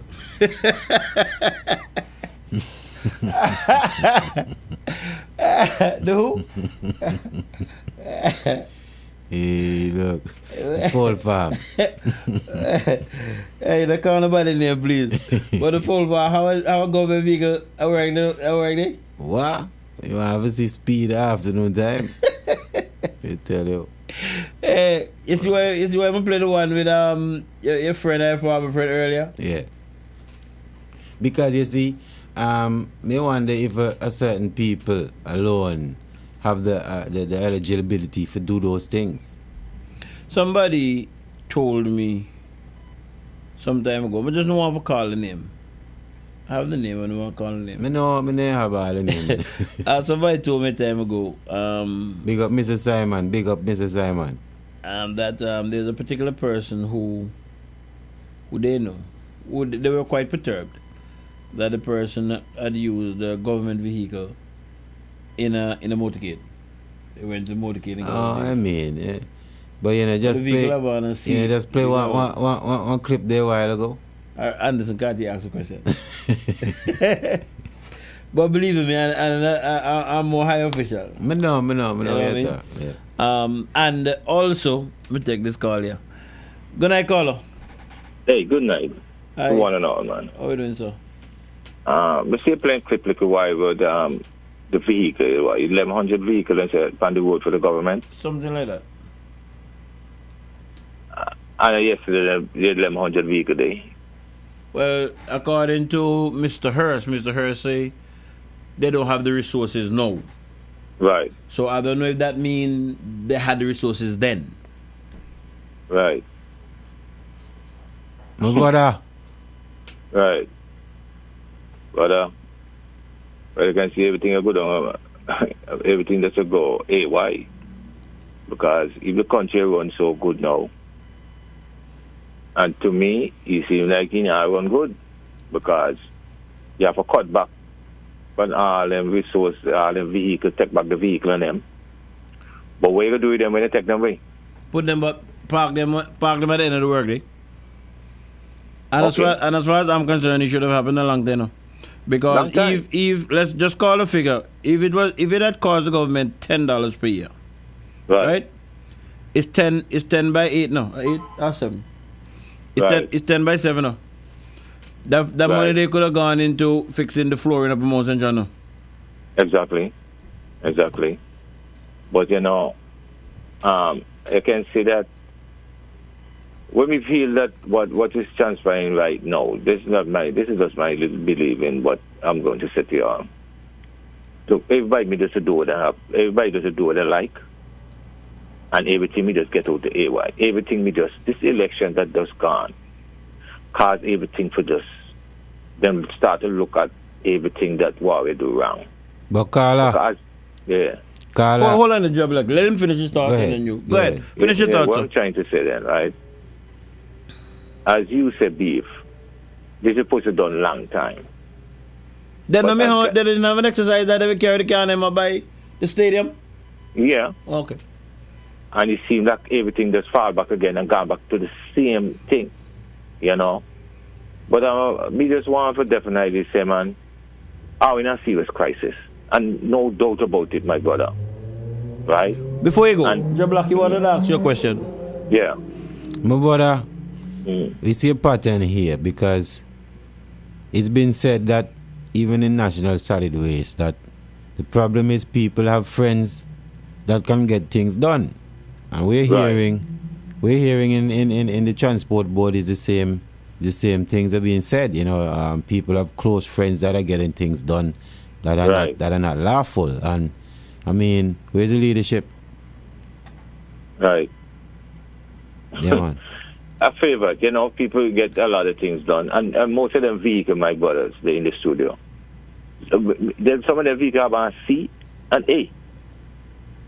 So you can detect if a government vehicle then B.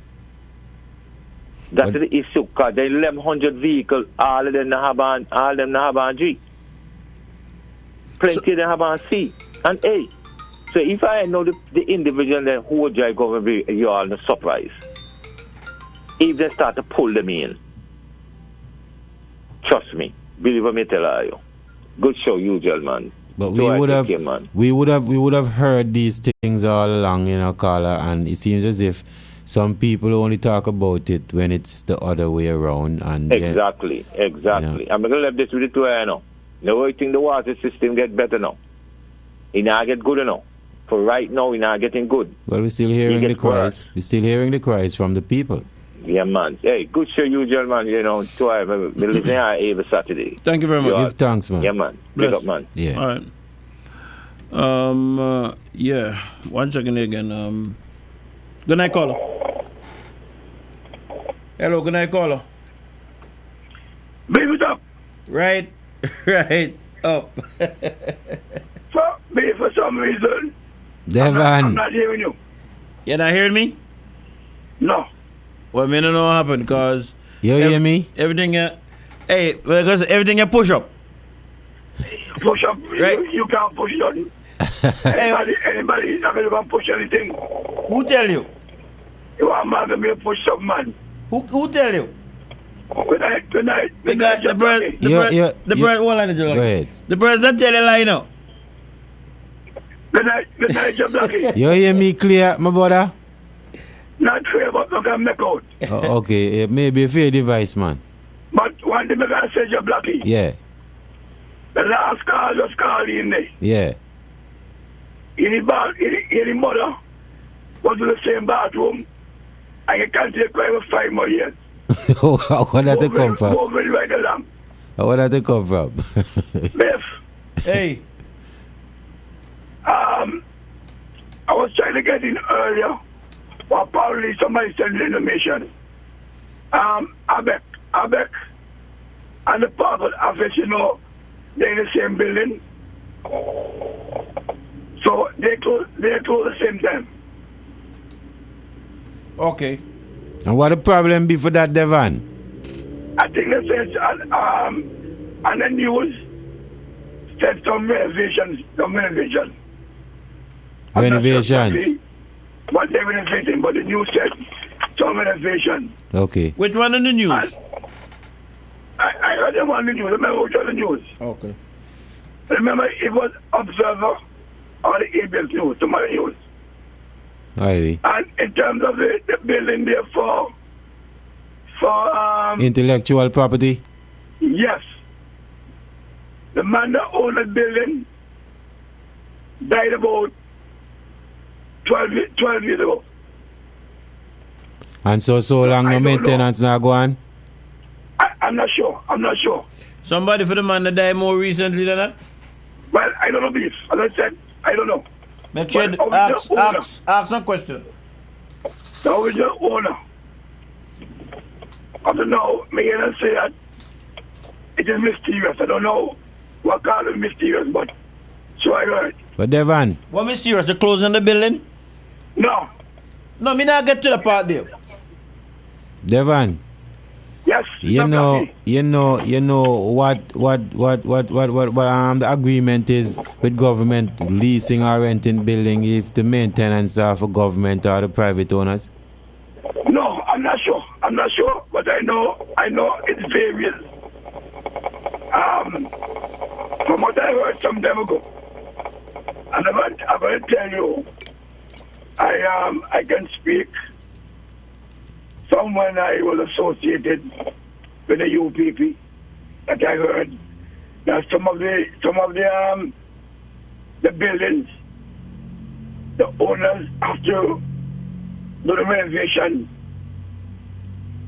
and some of them the government do some of them. I don't know what up to now. I'm not sure if the same thing continue. Why hear about the persons and then that keep multiple government vehicles? What I heard? Biff? Yes, sir. What I heard? Yep. I heard on the news a day or two ago that they're going to have to turn in some of the vehicles or something like that. I heard a prominent secretary for a minister pull his top strip in the tongue and take with the vehicle because she didn't turn him over. You heard anything about it? If you what? Huh? You? I heard a prominent secretary for a former minister was stripped in town. I don't know if it's town or home, but I heard so. Okay. I mean, Mr. Strip, me talk about the vehicle. Stripped of the vehicle. I know. Right. But Biff, there are some people that believe they own the government. If a vehicle signed to them, there are some people of the view that they own the vehicle. But what do you mean by they own the vehicle? I mean by they own the vehicle. So where I say practices become the way of doing things because let me tell you why. What I mean. Like I'll use John Doe. Right? Because I'm not calling by name. Use beef. Like I'll use John Doe. Use beef. But now I use beef. Because beef don't bad luck already. So I'm not going to use beef. Tall, me not bad luck at all. Got in the phone corner. I get people want to kill beef, so like I'll use John Doe. Then I'll tap you the truth now. Go ahead, Devon. Let's say beef for government Suzuki van. Go ahead, Devon, go ahead. John Doe has a personal vehicle. I get a job with government. John Doe is a traveling officer. Because the traveling officer, he gets a government vehicle. And the vehicle he will sell it. Wow. He sell his vehicle. What? What you say? Wait. I will talk. If you been traveling officer, why not paying traveling? No, because the traveling officer, in some cases, they give a vehicle. I hear you, but why then they pay you when traveling, and you still be a traveling officer? In some cases, they get travel allowance in some cases. Until I'm vehicle? No, Okay. not supposed to. So, if they get the vehicle, some people will sell a vehicle and they use the vehicle as a personal vehicle. Because that's the norm. I don't know the norm. That's the practice. I'm going to tell you. You don't know even the norm? Jablaki. Yes, sir. Where say you don't know even the norm? Jablaki. Why you hey, and you just hold on, hey, na try pass me now, me cut have no. And you just say real talk this year? A real talk. So how can you not talk real now? What mean in terms of what? You live in Antigua and know the norm? What probably the norm? Jablaki. Me listen, you king. And the election 2018 January. Yeah. January when I went to vote. January 2023. 18. One ex-policeman tell me, when you vote, go turn your vehicle. I'm going to tell the guy, I send my vehicle me one. Hey, but Devon. Hold on, make it Go ahead, Devon. Come on, I say something to you. Serious too, serious something. Me want same vehicle. Yeah. I'm going to buy all the cash. And I don't buy for none. So if you government change or whatever, and they tell me, turn in that, and no problem. Boss, Tell me I'm own vehicle. let me say something to you serious now, Devon. You see, we can't expect all of the government vehicles to be turned in at 4 and park up at the transport board. Reasons for saying that.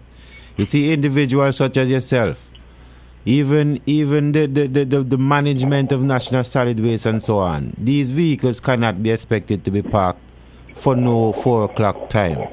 And individuals like those should have vehicle 24/7 because the job requires that. Now, if you have one work that you are a messenger for the government and you have a personal vehicle, why should you be afforded to hold the vehicle after the stipulated time for it to be parked and hold it as a personal vehicle? I mean, them are the things that are wrong. You have a personal vehicle, you park the government vehicle and you drive your personal vehicle. Tomorrow you get assigned the vehicle again. I can tell you right now, Jablaki, as I speak to you, I have some family here from the States who came before when I was calling funeral. And for the whole weekend, I'm in my personal vehicle. Nobody not supposed to say nothing with people like you and so drive government vehicle. Vehicle. Biff, Yeah. you're a wanted man. Okay. Okay, well. Tell them take a number. Well, then go ahead and line. No, tell them take a number, go to the back of the line. But how was the day today, Biff? Huh? How was the day today? Oh, my day was good. What about your day, Jablaki? Yeah, man, everything bless King. You know, today the day of rest. Well, then read you to the church so you wouldn't know it.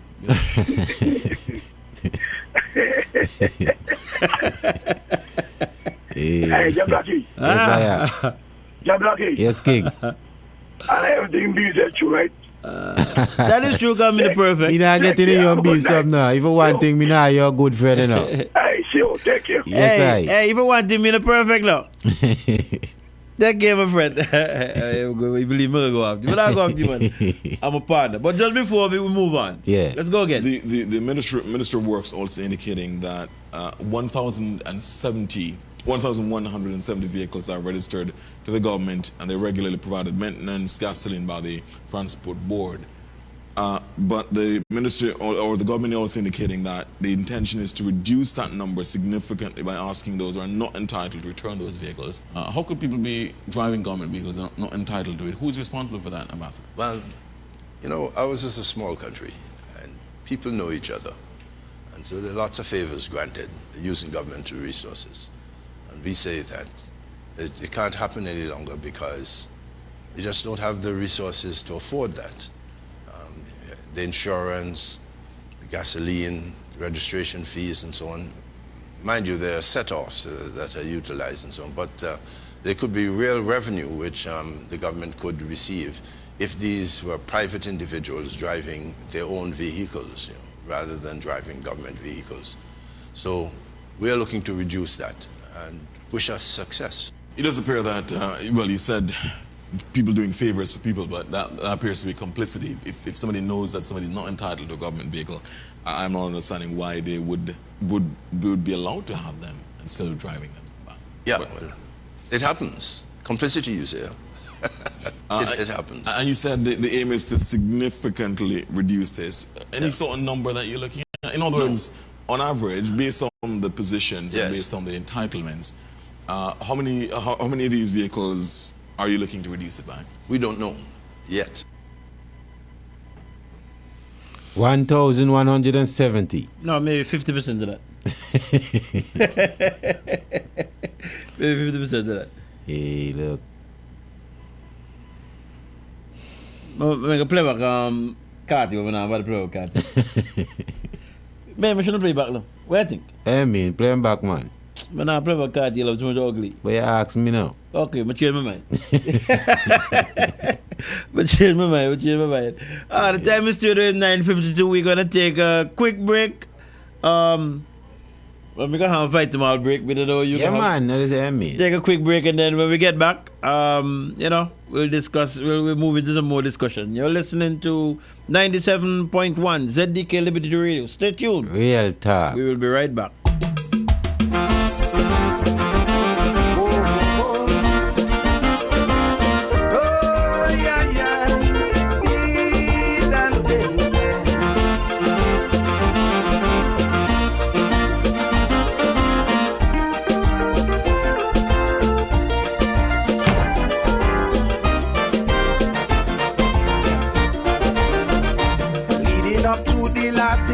I witness a fight between you people whistle stoppers and scores of laborers. When I see how battle was pelting all over the place, I run into your so-so building in order to escape. While inside a youngster asks me whose side I'm fighting for, though his question make me angry, I decide to answer. I don't have a red chip in me. Neither is there a blue chip in my body. I am too conscious to be fighting for them service politicians and the political party in this island. If there's a chip under my skin, it's a national one. So I'm fighting for the redemption of this nation. Oh yes, I'm fighting. I say I'm fighting to save our native land.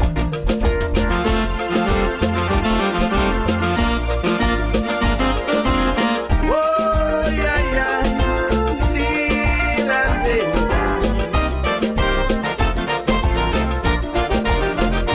the way he look and stare at me make me realize that the last paragraph he just heard has caught him by surprise. Perhaps the youngster didn't know that regardless of what, there are those who care about their country and not those who are party.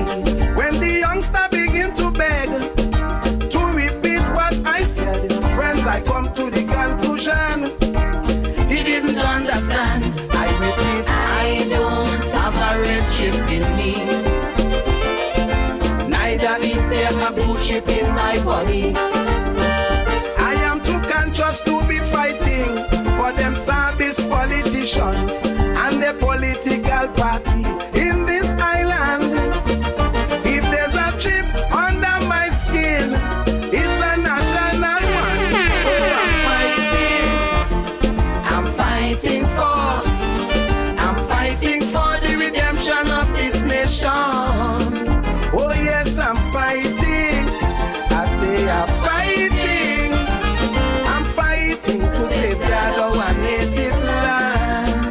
following everyday steps to help avoid the spread of all respiratory viruses. Wash your hands often with soap and water for at least 20 seconds. Cover your cough or sneeze with a tissue. Throw the tissue away and then wash your hands. Avoid touching your eyes, nose, and mouth. Clean and disinfect frequently touched objects or surfaces, such as remote controls and doorknobs. Avoid close contact with people who are sick. And stay home if you are sick. Call your healthcare provider if you develop fever, cough, or difficulty breathing.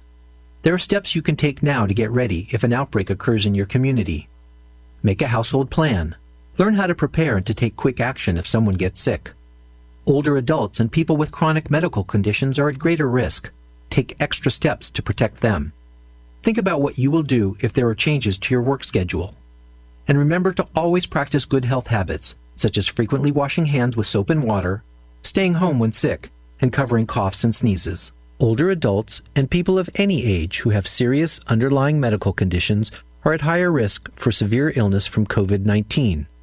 If you are at higher risk, you should stay home as much as possible and avoid close contact with people who are sick to protect yourself. Call your doctor if you have concerns about COVID-19 and your medical condition, or if you get sick. Have you left your house for an essential reason? Make sure you take the following steps to avoid spreading COVID-19. Maintain social distance, approximately 6 feet or 2 meters from others. Wear a cloth face covering when in public.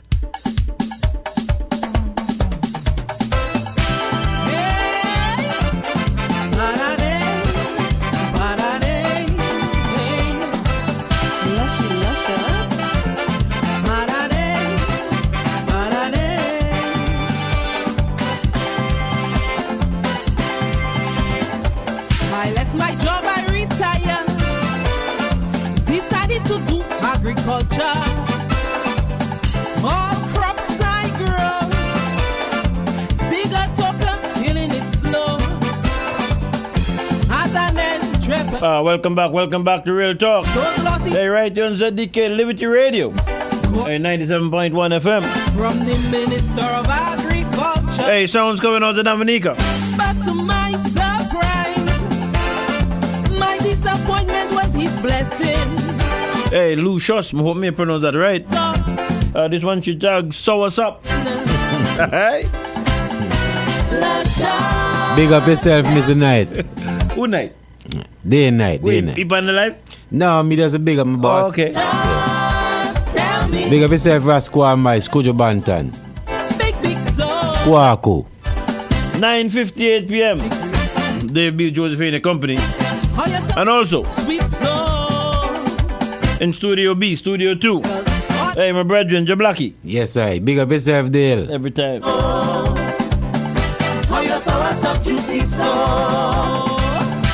Good night to Cherry Love.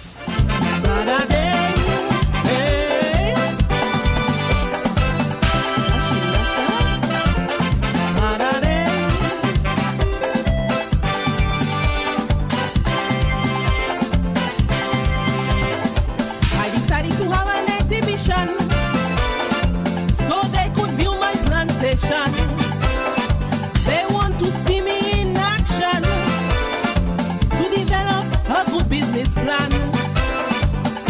As a specialist in my field, I must give good satisfaction. So when they taste it, it will be the fruit of choice. Wise men came from the east. They all line up for a piece. When they tasted that piece, they started doing the twist. Lasha, tell me how your sour sweet soul. Lasha, tell me how your sour big soul. Tell us your secret. Is this thing organic? Shall big sauce up. It should be a sweet sap. All that thing growing naturally. Tell us you want to know. The sounds of Lucius. Hey, so what's up? Hey. See, the sauce up grow big naturally. I don't think. But you need a Luscious. Lucius. You showing a Luscious? Lucious. All right. Hey, baby, luscious. Yes. Well, earlier, we were talking about the Alfa Nero. And just so that we remember, the law house, the UPP in the law house, did not respond to it based on the fact that their position was they did not have enough time to prepare for it. Yeah. And the Senate debate probably took place, well, as a matter of fact, the Monday. I think they went back to Parliament the Thursday, and then the Senate began on the Monday. Yeah. So I'm assuming that the papers, the Senate papers went out in due time, so the opposition at the time had time to look at it. Mm-hmm. I'm going to play back Senator Sean Nicholas' contribution to the bill. Yeah. Because I kind of figured to myself, haven't listened to her. She was stating the position of the UPP in relation to the bill. Yeah. It wasn't discussed again, as I said, at the law house. And as a matter of fact, I think she was the only person who debated it, who spoke to it. Yes, Yeah. I don't think the other senators, the other opposition senators, spoke to it. You're correct. So I'm going to play what I consider to be the opposition position on the bill, or to the bill. Well, it was eventually passed. So I'll play that, and then I will play a part of the wrap up of the leader of government business in the Senate, that is Senator Samantha Marshall. Yeah. As she responded to Senator Nicholas, the concern that she had. So let's get going in relation to that. Madam President, the bill before us, the Port Authority Amendment Bill 2023. We do agree it's a very important bill, Madam President. But for us, it presents more questions than answers. How did we reach to this point? And why is this so urgent? What is the urgent public business that we're being asked that even today that we have to amend the order for us to address?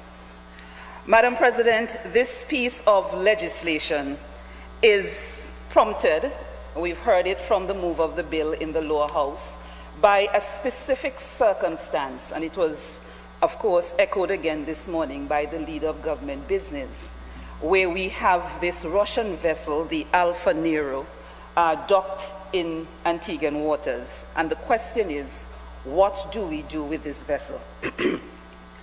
But, Madam President, even though that is the matter at hand at this time, the amendments that we're being asked to approve are far-reaching and is not specific to this vessel.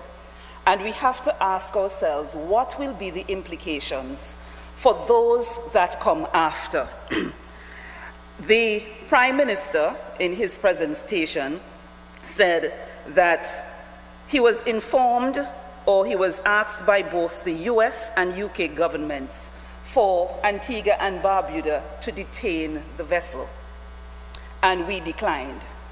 I heard the leader of government business this morning said that we were asked that the vessel be seized, and it was done. I would like to know, when was this vessel seized and by whom? And whether or not there was a court order done to make sure that, so you will answer me at the end. When was this vessel seized?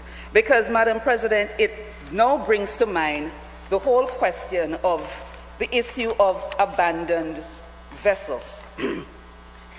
When I look at the definition here as outlined in subsection 10, subsection 10 says in this section, abandon refers to a situation in which a ship or other seagoing vessel that was seized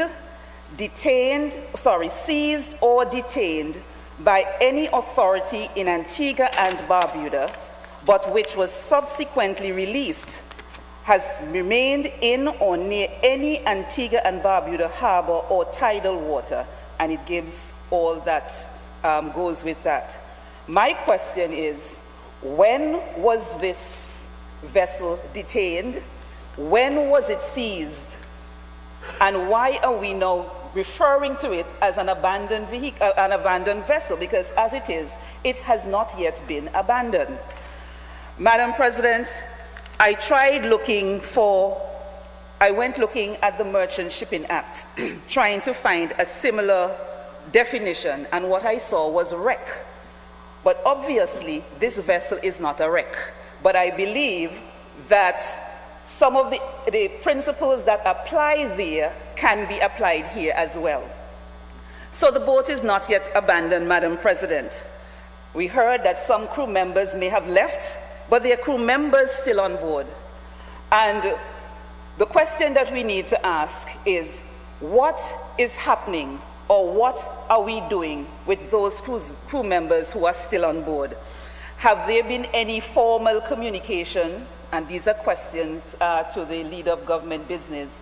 Have there been any formal communication with the police, with the Immigration Department, with the Foreign Affairs Department, in terms of what will happen to the crew if, in fact, that this vessel becomes abandoned? How do we repatriate them to their home countries? Madam President, in all my reading for this, I did quite a bit, because sometimes flippantly we come in and we say we're making minor amendments to legislation, and we never really, there's some who might not consider the far-reaching effects of some of these amendments, even though they might be considered as minor. It was just in December 2022 that there was a joint guideline put out by the International Labour Organization and the International Maritime Organization, speaking about crew members who are left on vessels, who have not yet abandoned the vessel. And they're saying that they should seek to improve coordination between countries in which seafarers are nationals and residents, and state in which recruitment and services operate, in order to resolve abandonment cases more quickly, including getting seafarers paid, which is one of the concerns that we are discussing today, and repatriated home to their families. What have we been doing at this point to ensure that these are being done? Madam President, another concern that I have is that the bill gives the authority to the port manager after the fact. So this is after the vessel has been abandoned. What happens now? Whose responsibility it is now? We hear about service providers who are not being paid. We understand that. Crew members who are on the vessel who have not been paid, we understand that. But the bill, the amendment that we're making today, gives the responsibility to the port manager after the fact, not while it is happening now. So whose responsibility is it at this time? Another major concern of ours, Madam President, I refer now to subsection 8. Subsection 8 tells us that except for salaries proven to be outstanding, no charge or lien against the vessel prior to the seizure or detention, nor any claim of the vessel, or any claim of interest in the vessel shall rank in priority to the claim of the government of Antigua and Barbuda for the proceeds of the sale of any vessel sold pursuant to subsection 1. Again, I go back to the point I made earlier. This law is not specific to the Alfa Nero. It is for all shipping vessels that carry the flag of Antigua and Barbuda 1, or any vessel coming into our waters. Are we suggesting then, Madam President, that persons who have mortgages on these vessels have any interest at all in these vessels, that their interest becomes secondary to the sale or the proceeds? All proceeds go to the government and then nothing happened to anybody else? I think that is something that we have to relook. And as I understand it, it goes against international maritime laws, Madam President. In our own Merchant Shipping Act, and if you were of 2006, if you were to look at chapters 4 and 5, which deals with transfers, transmissions, and mortgages and maritime liens, Section 47 in particular speaks of the interest of a mortgage in a ship and it being transmitted at time of death or insolvency. The charge must take priority. So it cannot be that the proceeds go towards the government and then, everybody after, if we feel like we do. It cannot. And as I said in the same Merchant Shipping Act of 2006, there's a situation on how you deal with wreck. And it says that the proceeds from the wreck, the Port Authority must hold the money for 3 years before anything is done to it. So please, we have to bear in mind, we're trying to dispose of a vessel here, but this this bill is not specific to the Alpha Nero only. And we just have to understand that we have a number of conventions that we signed on to and are enshrined in our national laws that we have to make sure that we adhere to. There is also, Madam President, quite recently, on the 9th of March, 2023, which was just last week, there is a group called the Russian Elite Proxies Oligarch, or REPO. And there is this REPO task force that they put out a joint statement. And I'm quoting here from what was posted on the website of the US Treasury Department. And it says, 1 year into Russia's unprovoked and illegal war of aggression against Ukraine, the Russian elites, proxies and oligarchs, or REPO task force, has leveraged extensive multilateral coordination to exert unprecedented pressure on sanctioned Russians. The members of the REPO task force have successfully blocked or frozen more than $58 billion worth of sanctioned Russian assets, tracked sanctioned Russian assets across the globe, and heavily restricted sanctioned Russians from international financial systems.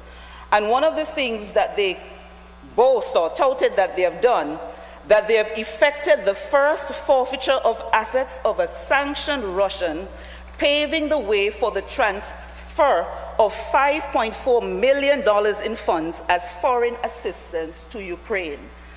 Madam President, this body, along with many others, are looking at how they can recoup funds to help Ukraine. So how then, we in Antigua and Barbuda, we have a vessel in our water that we claim is sanctioned because of its connection with the Kremlin, and we feel that we can dispose of it and take the money and put it into the consolidated fund. We'll go over the party. Sanctioned Russian assets across the globe and heavily restricted sanctioned Russians from international financial systems. And one of the things that they boast or touted that they have done, that they have effected the first forfeiture of assets of a sanctioned Russian, paving the way for the transfer of $5.4 million in funds as foreign assistance to Ukraine. Madam President, this body, along with many others, are looking at how they can recoup funds to help Ukraine.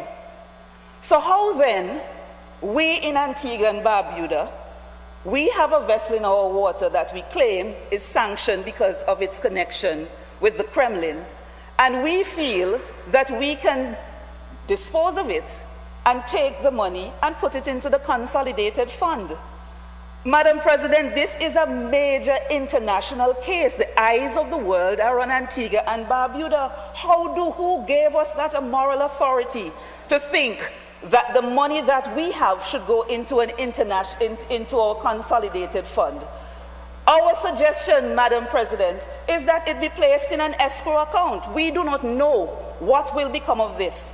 The Russian-Ukrainian war is still very much on. The eyes of the world are on all of us. What if we were to sell or dispose of this asset and then sanctions are taken up on us as a small island state, are we in a position to be able to fend off that, Madam President? So I just want to suggest that we are in uncharted waters. It's a very complex issue, and I think that we should not be rushing through with this amendment.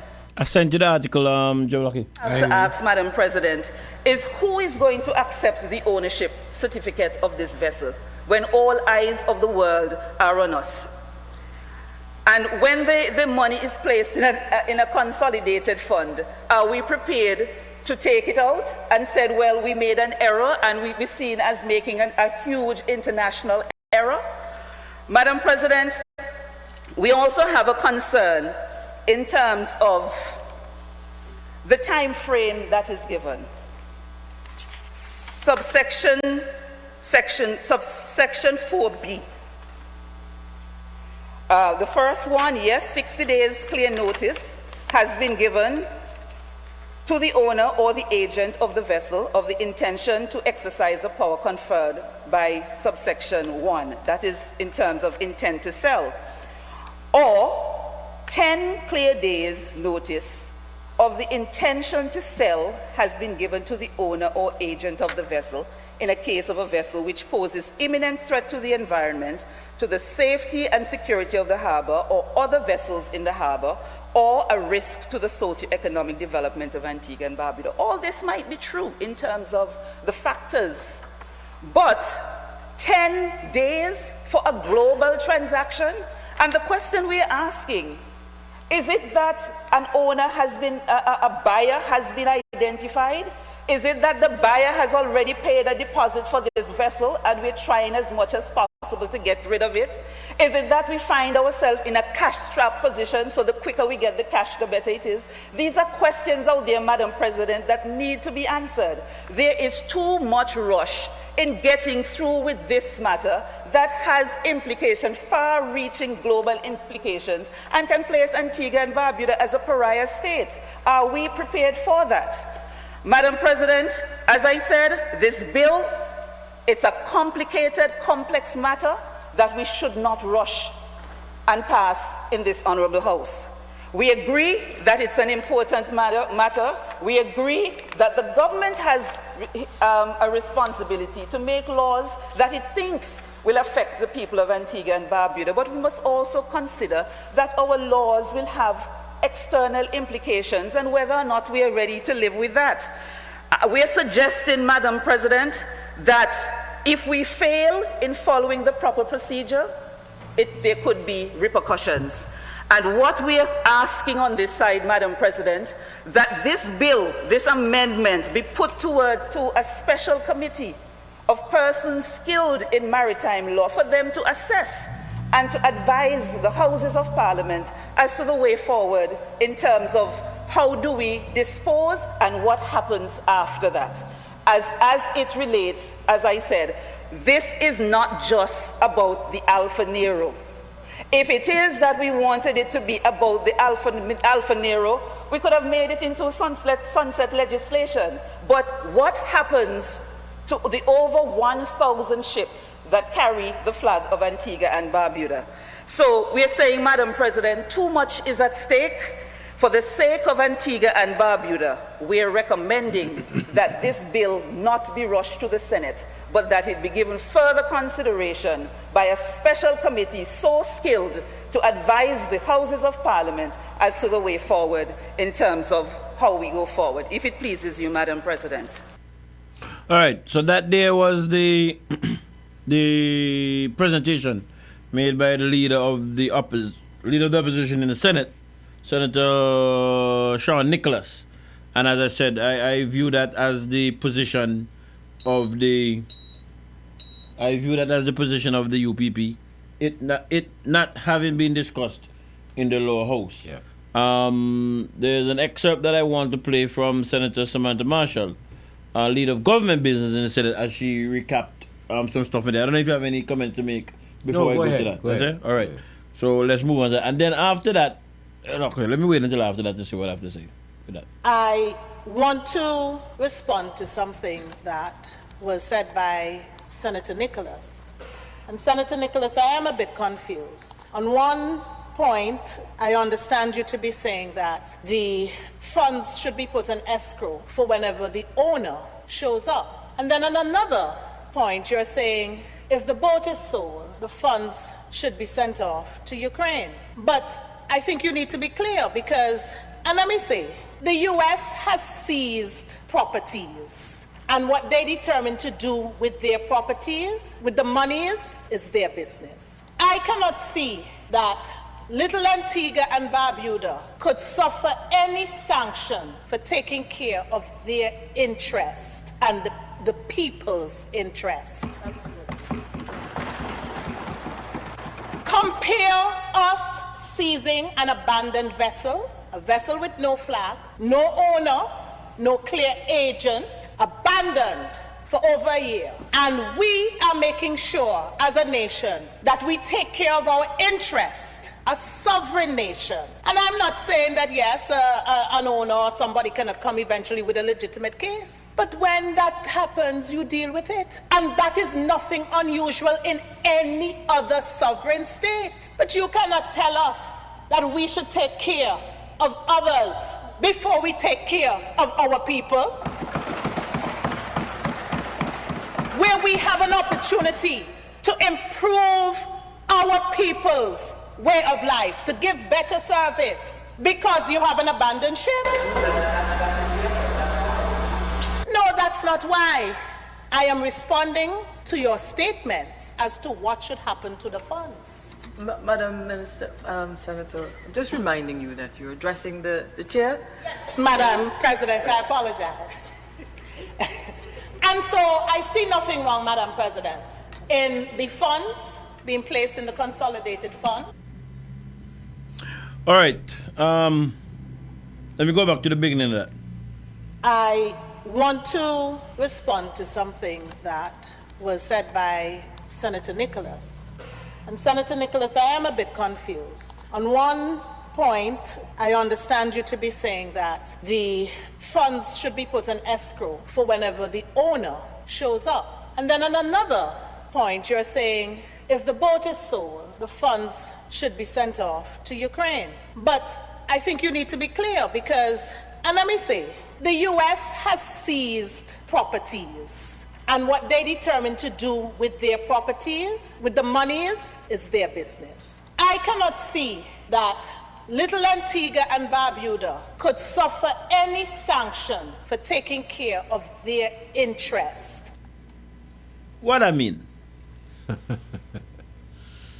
Wow. I mean, what I mean, if they violate rules and they will be. Because she's saying Antigua can't be, she don't believe that Antigua can face sanctions because we're protecting America's interests.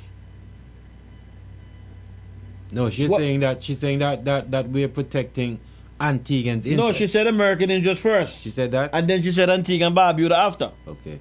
Let's go over that. And what they determine to do with their properties, with the monies, is their business. I cannot see that Little Antigua and Barbuda could suffer any sanction for taking care of their interest and the people's interest.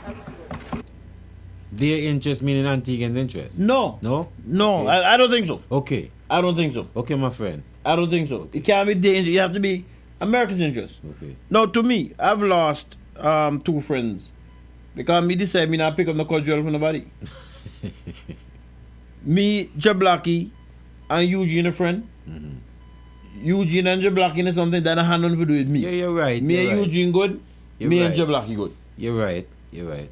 Right? And when I heard about the interest, my mind went back to the Prime Minister. When the Prime Minister said, there are things about the sale I can't talk about. Mm-hmm. Right? Mm-hmm. What interest? And I have to smile now because, you know, some people are convenient in life. At the same America that I would say, I'll go to the ICC and win one case. And I can't get paid for, must be 20 years now or something like that. Yeah, for the gaming industry. At the same America, the same United States. Mm-hmm. And how we can put for our reputation, etc., etc. On the line, because America say, for whole oligarchs assets. Right. What make when the people then come and they want to come in, I want to tell you, they come in our port. Go and go, here, go. What we going to do that? Find a next dock and port for dock. What we couldn't do that? How could you do that? Because then they couldn't just come in and dock up just like that. No, Isn't it? no, then get permission for dock.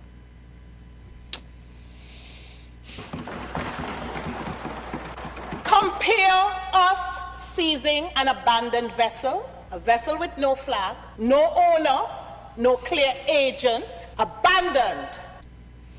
No, this was at the Senate. A date. This is supposed to be a date on this. This would have been, oh boy, Monday, I believe. They remember. No, well, you heard what you said. Yeah. Then what's his position again? Now, Chief of Staff. The Chief of Staff spoke the Thursday. Yeah. After that, few days after that, and indicated that they had to attach 2 companies because those are the companies that the board was registered. Yeah. So who don't know what? Are they discovered that between the Monday and the Thursday? Well, me don't know who don't know because he consistent, you know. He consistent.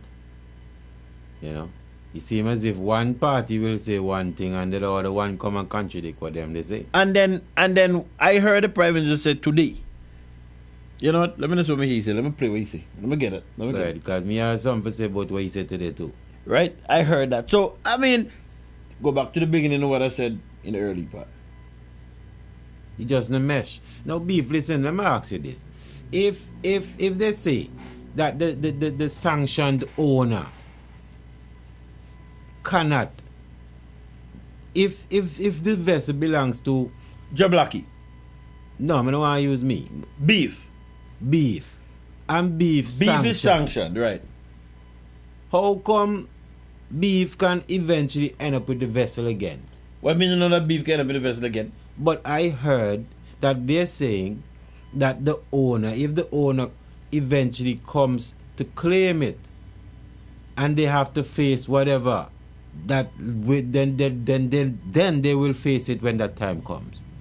So, well, they must be talking about when quote unquote America said that they're no longer sanctioned. Okay. So it's up to America to say when the sanction is lifted. You know, fella. Well, see, I'll come back to the interest. Yes, I'll come back to the interest.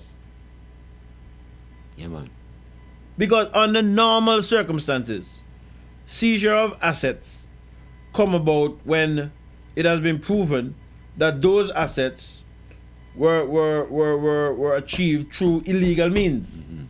That's the normal general position.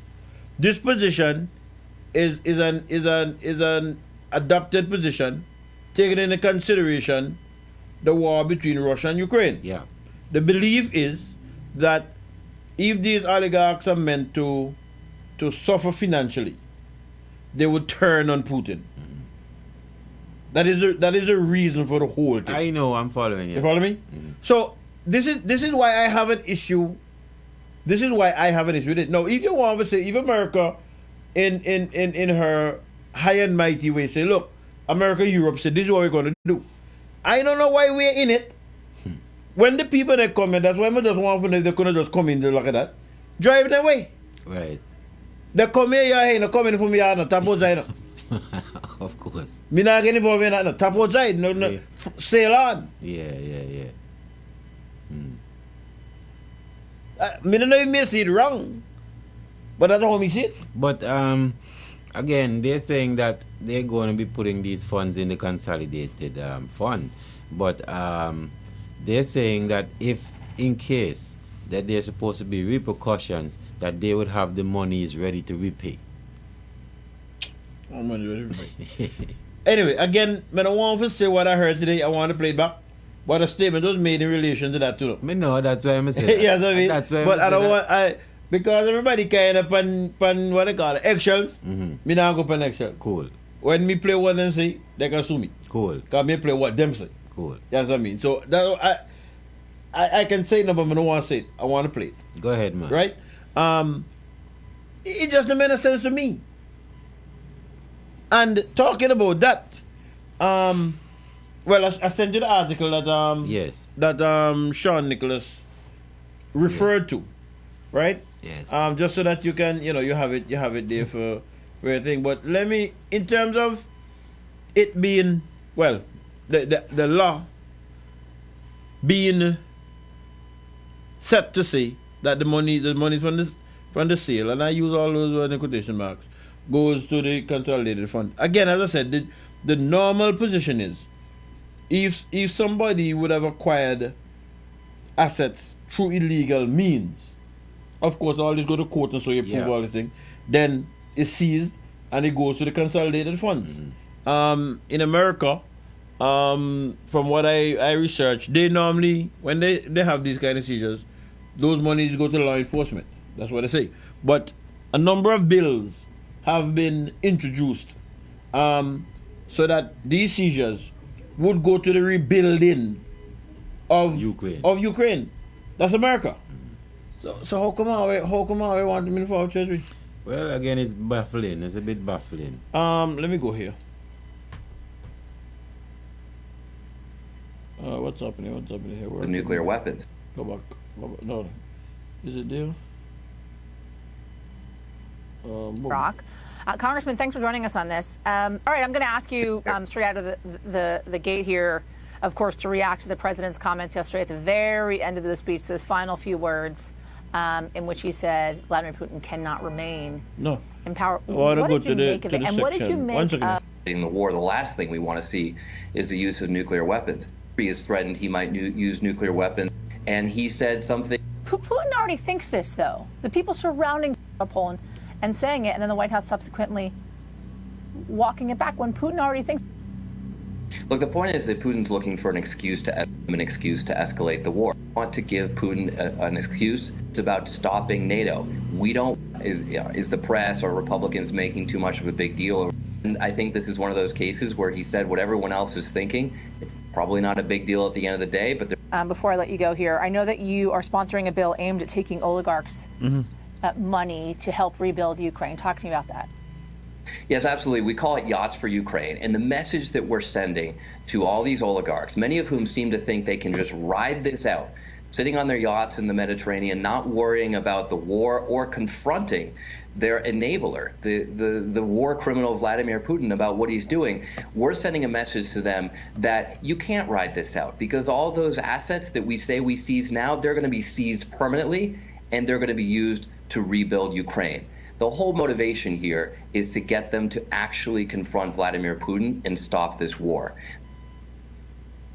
No, even America introduced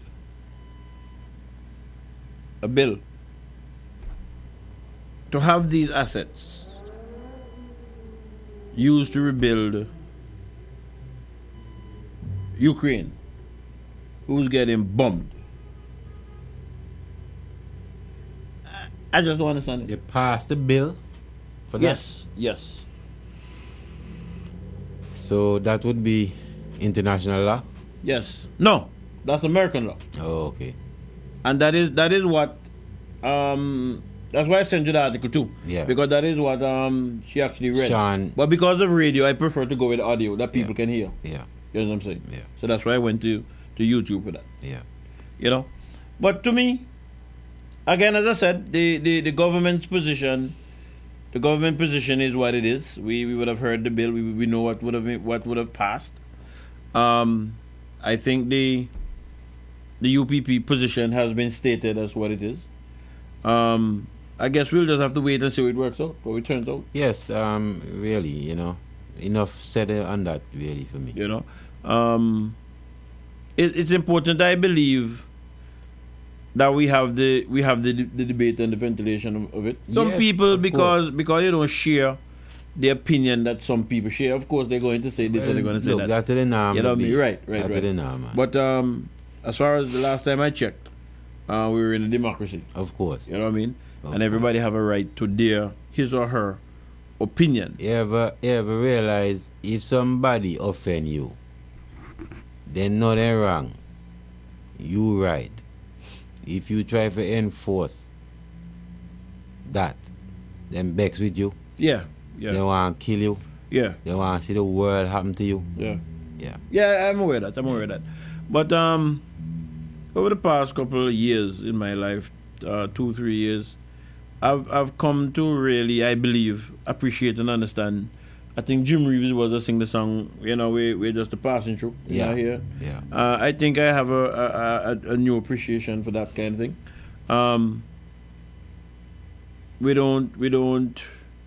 I don't think that we're ever going to get perfection here on earth. You can't ever. Because if I get that, then God word go lie and God word can't ever lie. Yeah. You know what I mean? So, no more than ever, once my conscience is cleared, I don't really care what nobody else. And that's what most important, my brother. That's the business. I don't care what nobody else. That's what most important. So, that was that in relation to the Alpha Nero. I guess we'll have to follow and see what happens. It was gazetted, as I said. We'll see if a sale comes off and who is the buyer, etc., etc., etc. But I don't know about people. I'm never one for money. We need money. You need to pay bills and that kind of stuff, right? Well, of But course. money really. Because if the consolidated fund is being topped up, me look for something up by me up so now because a long time. Well, I promise hear you. I hear what you're saying. Yeah. But me kind of look different. And strange enough, as I'm saying that, I was having a discussion with cousin-in-law, not by blood, he married to my cousin, yesterday, and he said to me, "Oh, you gonna get what I want?" And blah, blah, blah. I said, "So I see someone want." You're gonna get the what? And I smiled, Afterwards, I smiled because he's supposed to be a sensible guy. Those are usually said when they. never heard? That's usually a slang thrown against people that, doesn't agree. Some of the times. I thought about it and I said to myself, if you only knew what I would have given up. Well, that you try find out now. In terms of money, A smart you play now, that you try find out. He could have just asked me, I'm going to tell you. I've been on the ride. But couldn't tell you. But I was saying, back to what you said, me a funny man now. If me no want a blood money now. Look. Let me talk for me. You see that word? Let me talk for me. Money never play. Me no want a blood money. Listen to me. Before the program starts, supposed to start tonight, I wanted to ask you to look up Blood Money by Protege, and if you can finish off with that song for me tonight. Protege, but go ahead. Blood Money, just remind me. Go ahead. Right? Yeah. That's me. Okay, maybe I might be fooly. I don't know. Maybe I'm naive to life. But just now as I'm here, see there's a TV over here playing, and we see how then there's a throw some people in some mass graves over in Ukraine. You know what I mean? And me don't know that me can build for myself on the next somebody blood. Me don't know that. But that is just me. Right. That's the standard that me live by. Well, some people don't care about that, Some people bypass everything. I see they have there's a youth man. Maybe age-wise, he might be about mid-20s now. I remember him going to PM. I saw him yesterday. I was driving through town. He on drugs, maybe coca, I don't know.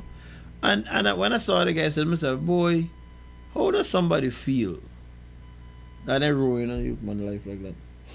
Because them they get money now. Wow. In the trouble, some of them, beef.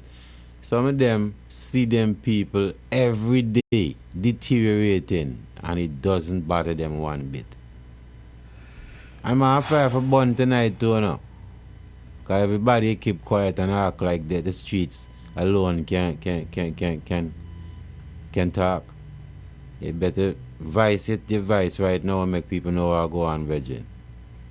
All right. The time now is 10:40. I'm going to take a quick little music break again. Get something to drink. When we come back, there's one more excerpt that I want to play that I believe is important. And then I'll let you go to whatever you want to speak about. And then we'll just look together over here. When I see Sean left nothing Well, I shouldn't say Sean, because I don't know who left in some opening. I never Eugene or whoever. So far, I don't see nothing go on behind the scene. I don't see no curse or move on. And okay. But nothing open, so I don't know what might happen. You know what I mean? Maybe they're not left nothing open for tonight or this week. And maybe next week, you get interested. God is good every time. You're listening to 97.1 ZDK Liberty Radio. Stay with us. We will be right back.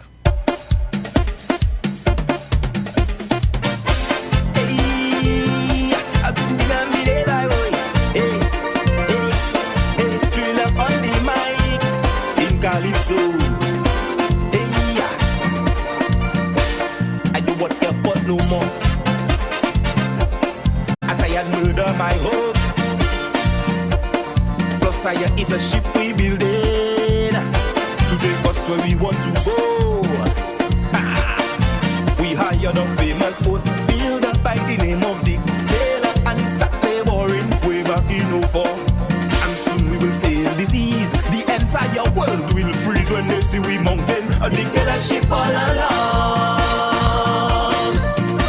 So if you want to party and forget all your worries, then all aboard, all aboard. And if you want to know where they're giving out free money, then all aboard, all aboard. We mountain a ship, dictatorship. No more leadership, only dictatorship. We sell the citizenship for the dictatorship. By 2026 is dictatorship. Yeah, and we will sail away from democracy on a dictatorship. Way, I'm pretty digga me day by word. Hey, hey, hey, Chilla on the mic in Calypso. Hey, dictatorship looking nice, but some workers don't like his designs. Well, all who want to protest can do it. All the policemen on his side. That ship have all gangs, to banks and to radio stations, and fuel from Petro Caribe. That ship have water and light, and the fearless captain. We just told the captain, the reset is through again. So if you want to party and forget all your worries, say all aboard, all aboard. There's room for everybody except for them Shabba. We say all aboard, all aboard. We mount in a ship, dictatorship. We give out ambassadorship for the dictatorship. Hey, no more scholarship, dictatorship. By 2026 is dictatorship. Boy, and we will sail away from democracy on a dictatorship. Hey, every digga me day by word. Hey, hey, hey, Chilla on the mic in Calypso. Hey, the workers really not pleased. Elaine and Dad's Joseph Consultancy. We consult on labor relation matters, insurance, business matters, and politics. P.O. Box 2287, Francis Lane, Yorks Village, St. John's, Antigua Barbuda. Our email address, it's Elaine and Dad's Joseph at gmail.com. Telephone numbers 776-0200 or 464-4201. Contact us. We are here for you.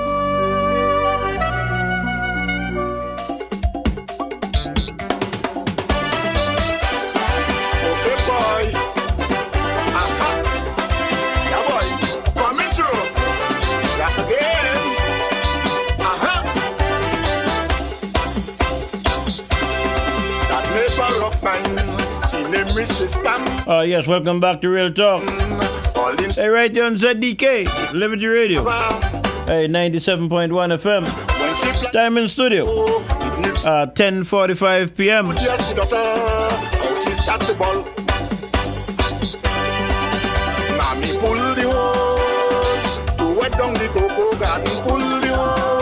Dave Beef Joseph here. Yeah, we in Dominica tonight. Man, tell she pull the hose, wet up something. Hey, some people hold, if you pull on me, drop off. Hey, the poor that was dead. You burst it. Not even plastic are going on it. Jai Rotten. Hey, Jai Rotten. You rotten off. Coming through. Hey, he should have been my brethren, the man to Blackie. Yes, give thanks. What the thing? Boy, Sparrow, me say, Willie dead, me not gone home, boy. Man, they must feel funny bad, boy. Back to the soil. You know what I'm feeling, day? She plant up some yam.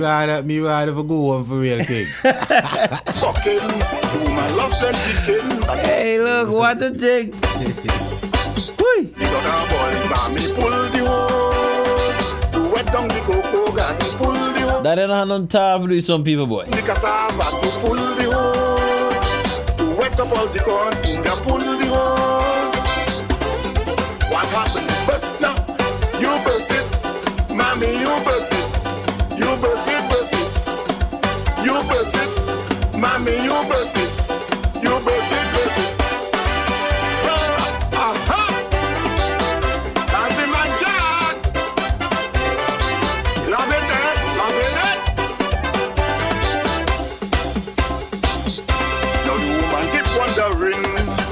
She go down by the bay, try to get some fish. The fisherman tell her, What fish you want? some pounds, so she raise up some bullet, Hey, I love this shooter. some pop. But the boy telling her, mommy, the guy needs some water.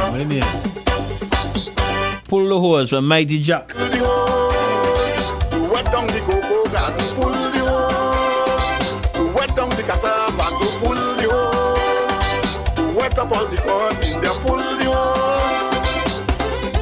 What happened? It burst now. You burst it, mommy. You burst it. You burst it, burst it. You burst it, mommy. You burst it. What a thing. Hey, someone's over there, the Mighty Jack.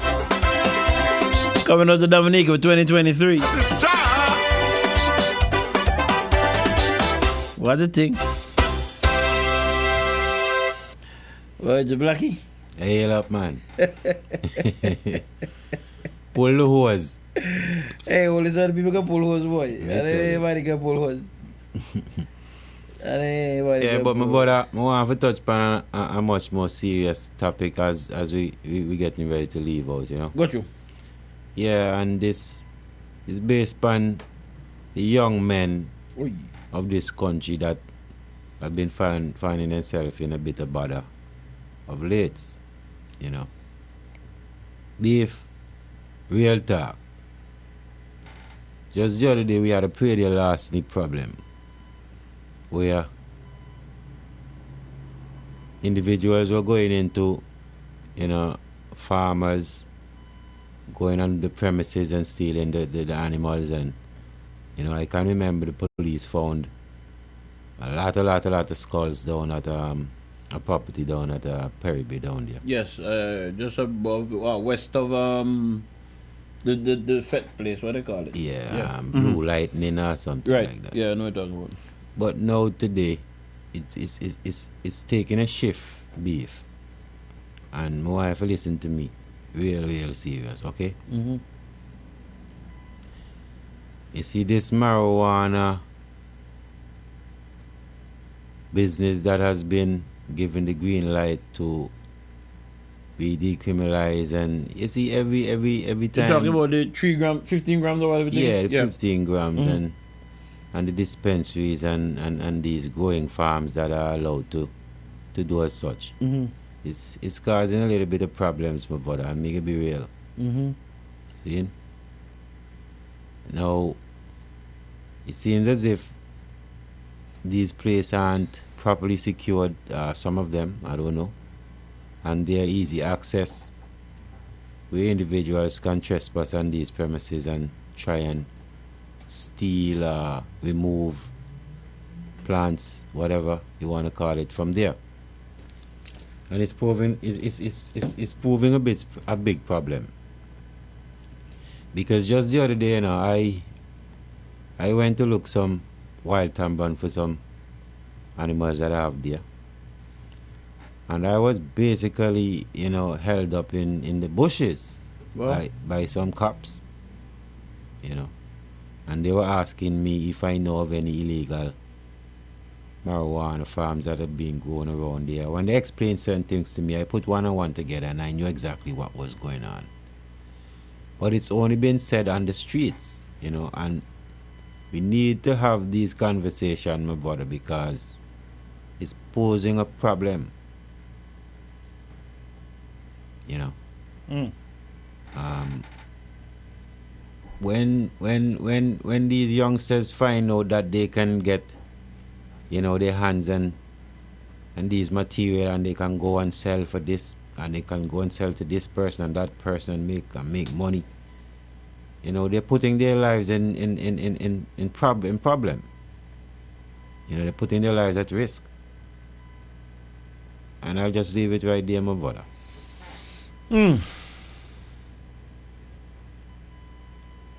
All right, so people are stealing. People are getting on people's farm and stealing marijuana. That's the talk on the street. Okay. Well, I'm glad you mentioned it. I'm glad you mentioned it. I haven't heard nothing about it in the news or anything like that. That may be what they call it. That might be a little underground world stuff happening there. Yeah.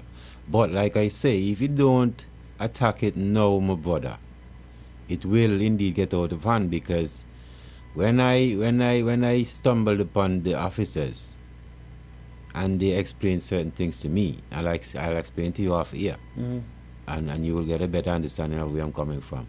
I could have put one and one together and know exactly what was going on. And no one is saying these things. You know, it's just being discussed among a few people on the street, and maybe, you know, some police officers, and it's just been left right there. And I don't think that it's doing any good to the youths, especially the young men. Yeah, because they're the ones that getting themselves in problems. Because if you're going to pick up people's property, people could defend their property. Right. People could defend their property. All right. Well, we'll talk off here on the certain part, and then we'll see how we will fashion that to bring it to the public. Yeah, man. You know what I mean? So we'll fashion it to bring it to the public. As we steam along, 7 minutes now before 11 o'clock. I just want to touch on, 6 minutes long? I also listened to Senator David Messiah. His debate, on the budget, in the Senate, and I must say, congratulations to the UPP. I learned that of the 4 senators that they have, or senators that they can appoint, they have given one of those appointments to the union, the AW. Yeah. And they would pick who they want their representative to be. But I knew, looking at the history of the union, or knowing the history of the union, that under Sir V.C. Byrd, the union would have had, 18 that is now, would have had 2 representatives. In the first term of Celeste Byrd, one went, and then in the second term of Celeste Byrd, the other one went. So there's no representative now? Not now.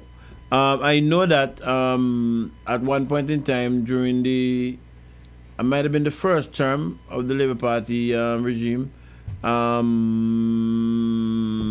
Wiggly George was a senator, and eventually he was fired because I think his union held a different position, if I'm not mistaken. I think it might have been around the time for the COVID situation or something. There was something going on at the time that the union. I don't remember exactly what it was, but he. And the 18 and the 18 caused everything to mash up. 18. 18 votes also. The 2014 election. No. I think he was. I'm just trying. I'll have to get the years, but I know he was in there, and something had happened and something had happened, and he was fired. Ivy. He went to Parliament and he held a position consistent with his union. Okay. And he was fired. Okay. And they even had a thing in Parliament or something. There was in the Senate. There was something with that. Okay. And then after that, he was appointed, if I'm not mistaken, I think he was ambassador to ILO or something to that effect. Since then, I don't know who's representing the union's interest. As I think about the senators and then now, I don't know that there is an appointment in that regard. But when the UPB did it, I was surprised, to be honest with you. But again, knowing the history of the union, I knew it was a good move because Messiah, in this case, as a representative, whoever it was, that person is now going to be speaking for the benefit of anywhere in the region of 7,000 to 8,000 persons. Right? 7,000 to 8,000 persons. And I'm talking about just the number that AW they're represents, representing. Right? Yeah. When you look into if they're part of the TUC, if they're part of any regional labor relation body, etc., you know, that influence gets wider. So I thought it was a good move. My understanding is that the workers' union represents the vast majority of workers in this country. No, they represent most people in the banking industry and hotel industry. Okay. The ATNLU, I believe, would represent the most persons in terms of the ATNLU represents non-established workers. A bigger percentage. Yes, okay. And the non-established workers might be in the region of, well, I think the last figure I heard somebody said was 11,000, but maybe it's more closer to 9,000. Okay. And then the ABPS, would represent established workers, right? So no, I think the membership for the AW is in the region of 7,000 to 8,000. When I spoke to somebody last, that's what they told me. But this part of his presentation as a trade unionist, I knew the importance of it, and I decided that I was going to share it. Here we go. Madam President, within the same document, the same of the business plan, and we talk about the LMIS, and that this is this system. Madam President, it says in one of the bullet points, during the 2022, the change implemented in the work permit program continued to bear fruit. The new system is even leaner and provides improved interactions and service delivery to customers. Even with the ongoing pandemic, the staff within the work permit unit continue to deliver high-quality services to customers. Work permit applications continue to be captured into the renamed Labor Market Information System, which is called the Labor Administration Application.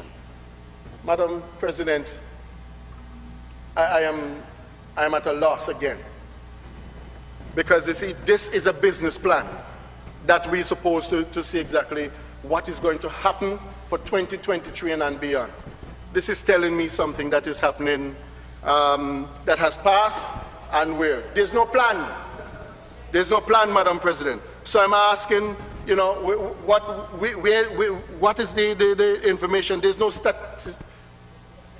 There's no statistical information, Madam President, at all that we can rely on. None, because nothing has been published by this labor administration application that I'm seeing that the Minister of Labor obviously referenced in his business plan. Madam President, the Labor Department in Antigua is underfunded and not given priority, as far as I'm concerned, in its business. It is the most important institution in this country when it comes to ensuring the management of our human resource people, because it is there to take care and deal with matters between employers. Let me pull back this a bit. Obviously this labor administration application that I'm seeing that the Minister of Labor obviously referenced in his business plan. Madam President, the Labor Department in Antigua is underfunded and not given priority, as far as I'm concerned, in its business. It is the most important institution in this country when it comes to ensuring the management of our human resource people, because it is there to take care and deal with matters between employers and obviously the employees. And Madam President, that department, and I'm asking that the Labour Department, the Labour Minister, take an immediate stock. And Madam President, since the election, we take note, and I heard my lead on this side was actually looking for a particular person on that side. And that is the former Senator Hyman Payne.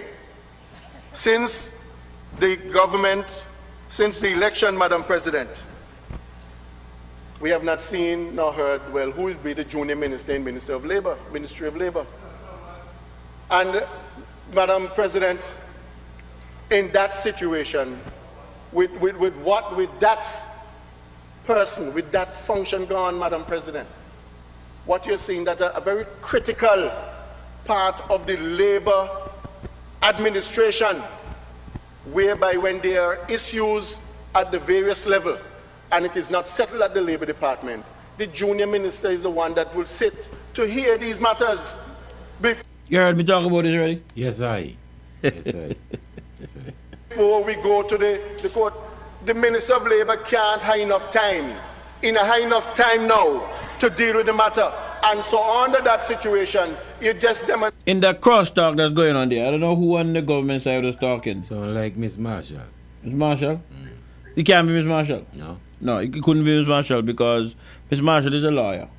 So she would understand what he's saying. I think I can say that. She would understand what he's talking about. Whoever is talking there, they don't have a clue of what he say. They just don't have a clue. They don't understand. They just don't understand. Straight again. That I mean, there's no. This is why I congratulated the UPP on that appointment in terms of giving the union that appointment to make. Because, as I said, I have at least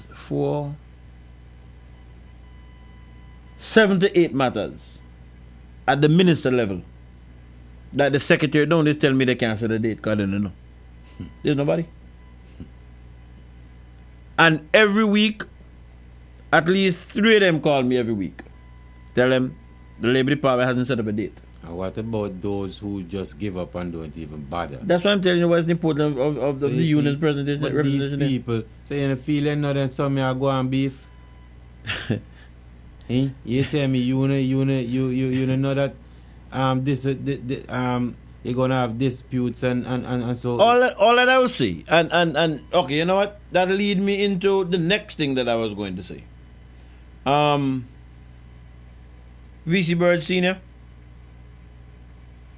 is the greatest leader by far, as far as I'm concerned, that Antigua has ever seen. Man. Up behind the God.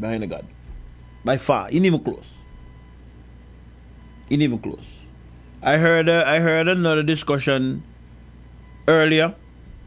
They're on point.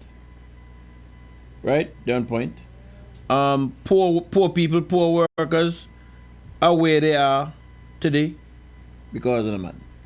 Of course, he had his team with him. It wasn't him alone, right? But because of his foresight, because of his determination, this is certain things. Because he lived it. When you're going to tell me, election was on the 18th. I think 2 parliamentary secretaries have been appointed, as far as I know. Senator Shanella Govai, I think she's in the ministry with Daryl Matthew, whatever the name of that ministry is. Education. Yeah. And Miss Marshall. No, she's a minister, junior minister. Yeah, sorry. And Senator Antonio. The who? Where's him in here? The ministry works. Oh, okay. All right. All right. Yes, there's a parliamentary secretary in the Ministry of Works. Yeah, Lobtonio. Okay. I don't really know him. Go ahead. Sorry, my bad. So, hey, look. So I can tell you for me. I know that for a fact.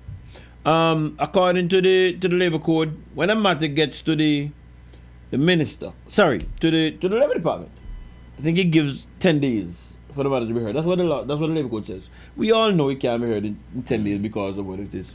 But sometimes it take you 3 months. Right. And it's just that there's not enough conciliators. And I can tell you one thing about labor relations. That's how I know the person who was cross-talking. Then I have a clue how I go on. We can say that. But it sounds like a female voice. Well, whoever it is, I don't care who it is, then I have a clue of what David been talking about.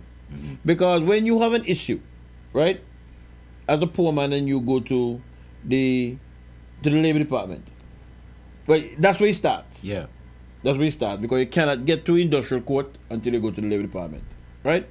And depending on whether or not there's a conciliation, it then can go to the minister, or you can take it to the industrial court. Most poor people are going to go to the minister because to go to the industrial court, you're starting off at $3,500. That's a start. That's a start. Yeah.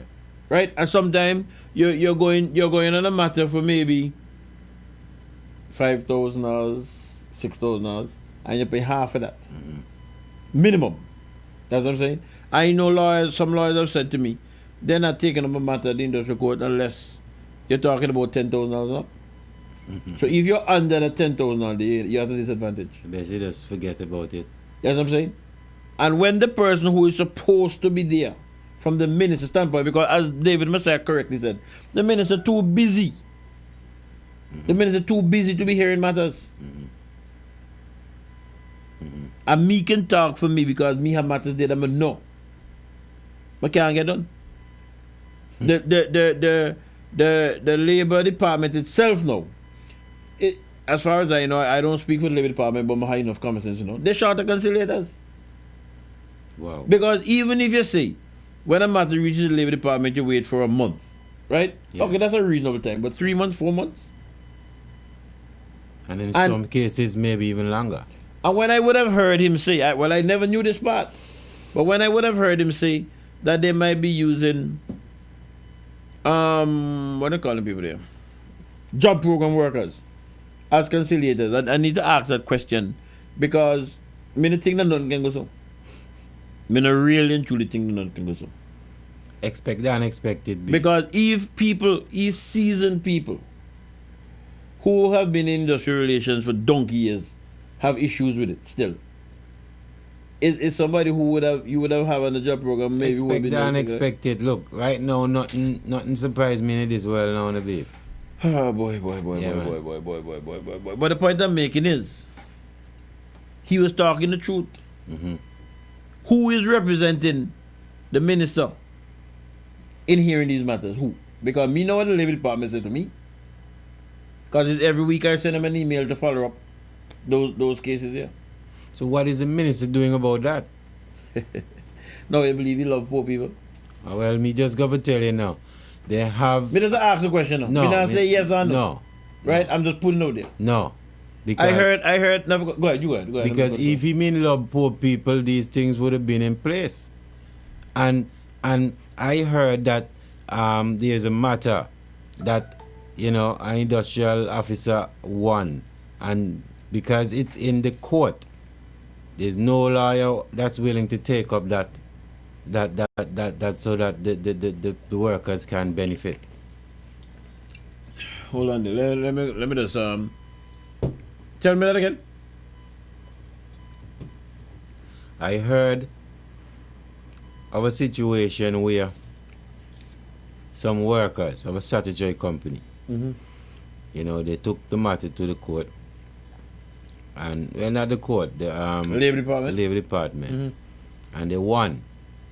Well, they got a recommendation in their favor, right? And in order for it to go forward, they think they filed an injunction or something like that. Who filed an injunction? The statutory company. Okay. Well, they just okay. You got right, and it has to go to the courts, and there are no lawyers that are willing to assist in that manner. All right. So let me just ask a question: who represented the workers at the labor department level? A union represented them? Let me just say an individual. An individual. Yes. All right. And they would have gotten a recommendation in favor. the matter is now going to the court. And that matter has not been, they're not going away because the lawyer. Is that the matter with the APA people with the pension? Exactly. Okay. So that has to do with where the court have deemed that only the bargaining agent have local standby with the matter. And I would have heard Carty say publicly that he has offered to turn over the file to the union. Yes. And the union would then carry forward it. Is it that the union can't get a lawyer, or is it that the union is not pursuing it? It sounds as if it doesn't want to pursue it. All right, because there's a different thing there. Yes. Right? Because the workers, then again, that would be an interesting thing now. If the workers come together and get a lawyer to represent them, that would be an interesting thing. You have to import one lawyer. You have to import one. No, why can't I get that? And none of them when you're willing that the managers it. Because of what? Because he never go in depth. I never heard about it. Never go in depth. But he said that no lawyer is willing to go forward with the matter. That's what I heard. Okay. I must give him a call tomorrow and have a discussion. Tomorrow, Monday. But I knew I heard him say that he was willing to turn over the file to the ATNLU. Yes. To proceed with the matter. Yes. But for some reason, there was a level of reluctance. Where is the humanity in that part, my brother? Look, King, when I used to go on vacation, when I was at State Insurance, I used to go down by the union, volunteer my time to go to them and assist them. And I remembered we were having I think it might have been a negotiation at the APA. And in the discussion, I remember Shelley Clark was the HR at the time. I remember I went through it and I saw it and I asked them, how come you all are paying a lump sum when there's a pension clause? And they said that's how they always do it. But I said, well, that's not I'm not asking how long I do it for. I'm asking how I come up with the thing. And I remembered a senior manager there saying, what are you talking about? And I said to him, Shirley can explain to you. And I remembered they got an opinion from the Labour Commissioner at the time. The Labour Commissioner told them that they had to pay based on what the contract was saying. And they got an opinion from the AG at the time, who was Justice Simon. Basically said the same thing. After that, I kind of got, I think it was around, that would have probably been maybe around 2010, 2011, because after that I kind of got away from the union after I wasn't at State Insurance. Yeah. Until I heard Catching him with it. This. Right? I don't know that the court is correct. That's the ruling of the court. But I don't know that it is correct. Because I can't see that the court can tell me if I have a dispute that I have to go to a union to represent me. I can see it. The problem that we run into in Antigua, you would have to appeal that decision, and it costs money. That's the same thing I'm talking about. Costs money.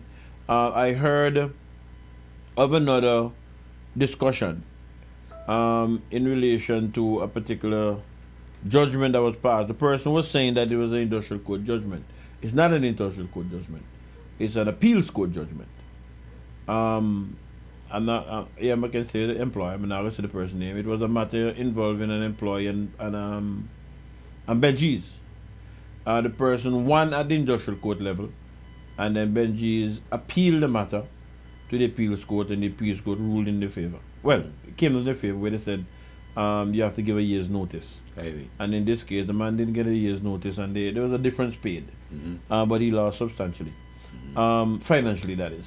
The only way that you could correct that is either the court is going to correct itself, or you're going to have to correct it via legislation, right? But a government is going to have to put laws on the books.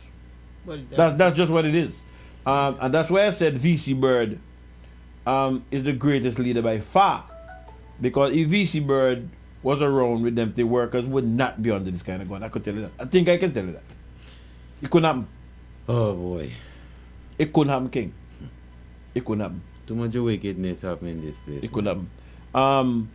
I hear, and I say it again, I didn't really have it in my mind, but I'll say it again since we heard it. Until government, or until a government, go and put laws on the books that says employers, you have to put away employee severance in an escrow account. You have access to the interest, but in the event that something happened to your business, you have to go under the workers. The workers' severance is protected. That they can just go and take it out of an account. Until that happens, we're going to forever be hearing businesses go bankrupt, they don't have enough assets to cover the liabilities, and they're limited to that. That is what is happening with LIAT. Well, government is getting away with it as well, so that's why. Well, one thing we know. The same people who will look for that protection are the same people who go and vote for politicians. Me now vote for nobody who now work in my interest. It's just simple as that. Yeah, but you believe it get more complex than that? No, but Beef, you alone, you see, politics and numbers, and the politician always tell us. So. You ever hear me say me satisfied? No. Okay, thank you. Me only bring the message and put it out there. Who want to act on it, Who don't want to act on it, Because one thing me know for sure. The old lady does tell me, anytime pay day for anybody company, you can pay day. Me not pay day for nobody company. Yeah. And me not love nobody. Mr. Josiah, Old Road, how are you doing, Mr. Joe? You might be sleeping by now, but somebody will tell you. Josiah doesn't always tell us a state assurance. Of all my mother's children, I love myself the most. Respect. Understand? Respect. So I don't care who the politician is. Red, blue, purple, whatever. I am not voting for you. That you have your life sorted out. And me who vote for you for sort out your life or so far, it can't happen. Well, that's the norm. Can't happen. That's the norm. Can't happen with me, my friend. So that is my position on that. He who want to hear, then can hear. He who want to continue to take blow can take blow like my partner. But I'm going to play the recording. You love to tell them, oh, I don't love nobody. But then you hear them kill themselves. When I take we boss more for you. When I take we boss king. Yeah, so you wanted that self-we personal vehicle too? I don't know. I don't know. But no, like when I can tell about you know it. But I don't know. Let me put it that way. Better know about the one name. Boy, but I just needed to you know. This country the best. I just needed to but just to say that it look like say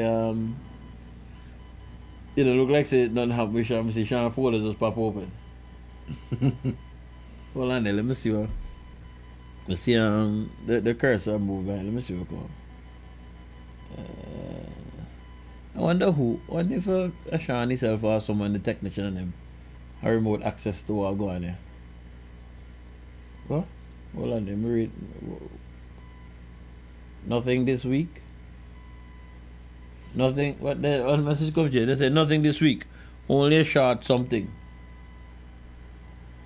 And me can't see you over there now, so.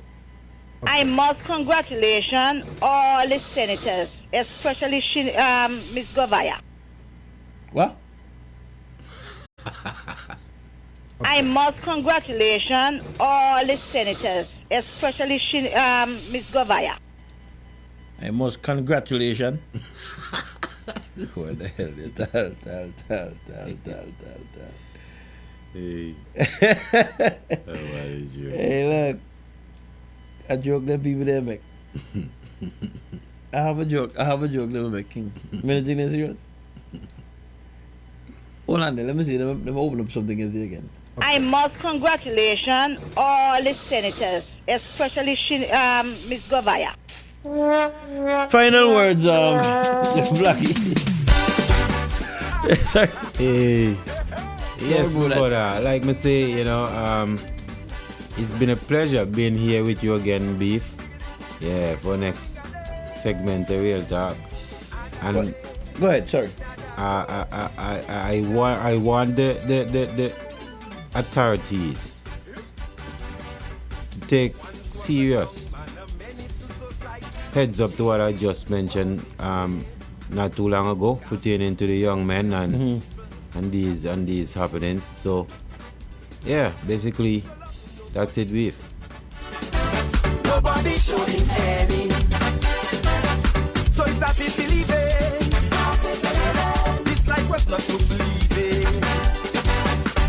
He said he was living this cruel world, going out with a bang. Well, play that again. Me name played in the first time, somebody play remotely, me and my friend.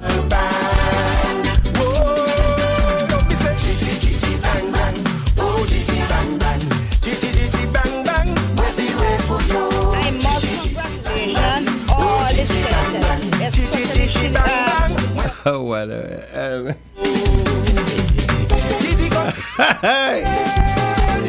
Wait. Look. Ambition to become the richest politician in the Caribbean. So me say, Gigi bang bang, oh Gigi bang bang, make up by your thing. Hey, well, every day you live, you learn. And I have nothing at all against learning. Well, learn tonight. I must congratulations, blah, blah, blah, blah, blah. Get it right, Joe Blocky. You may go to grammar school, Joe Blocky? Tal. Okay. Wait. Hey, Joe Blocky, thanks for coming in tonight, man. Yes, my brother. And the poor would fall for his whims. Hey, to those persons who go WhatsApp. I can't read off all the WhatsApp that's over there. But thank you very much. Hey, to the listening, the silent majority. Hey, thank you for staying the course with us tonight. God's Spare Life. We'll be back next week, Saturday. Hey, from 8 p.m., the Lord's will. Thereabout. But we normally get here a little earlier. So, get the vibes going. Hey, so try and keep as safe as possible. Enjoy your day tomorrow. And remember, hey, to keep the Almighty God in your boat. Because with Him in your boat, you can smile at the storm. Now believe they're not gonna storm, man. Yeah, so the devil work. But once you had the Almighty at the back, you don't know to worry about. And I believe that thoroughly. Remember, if the Almighty brings you to it. Babe. Blood money by Oh, Prodigy. yes. Blood money by Prodigy. Let me see if I can find it.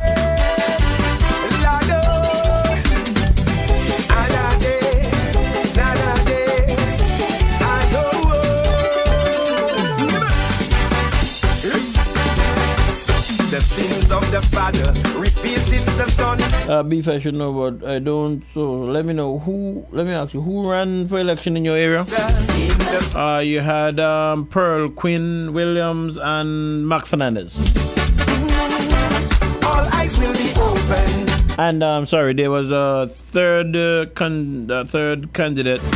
The man Louis Rivera. He was representing DNA. And the young. DNA, the same party that say that I have to do something new. Yeah, Louis winning. Louis Rivera. But since the 18th of January, 2 months or something like that, Louis Rivera is now Comrade Louis Rivera. Yeah. What a thing.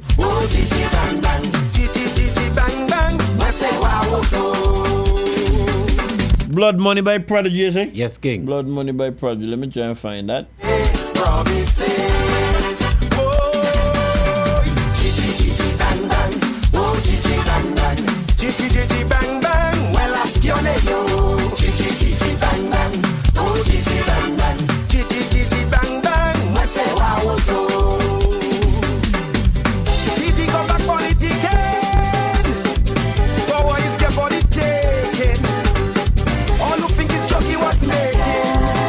His ambition to become the most ruthless politician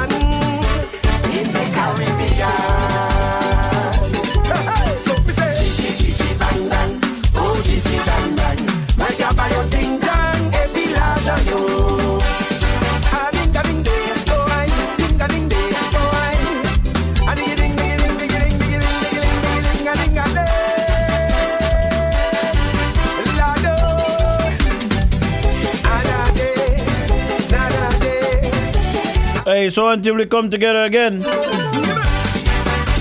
God's willing, next week, Saturday night. The sins of the father revisits the son. Hey, keep good. For the Bible says, see the ways of the father in the son's ways.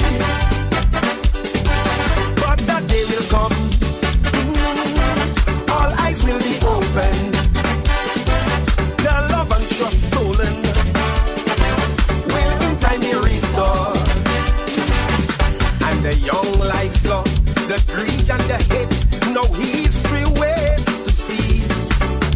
If the son is truly the return of Gigi.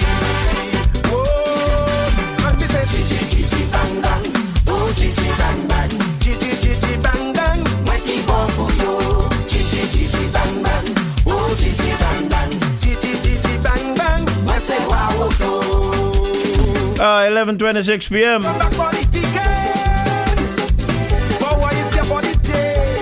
Hey, for those who want to know, this is King Dice. Hey, this one he talks Chichi Chichi Bang Bang. Dominican again? Yeah, in the Dominican tonight.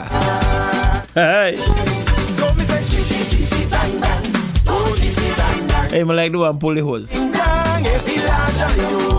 like come too. Hey? Me like come too. Hi.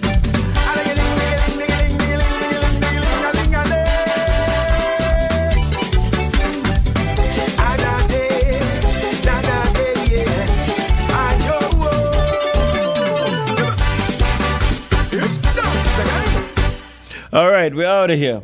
Take care, everybody. Yes, give thanks. Bless him.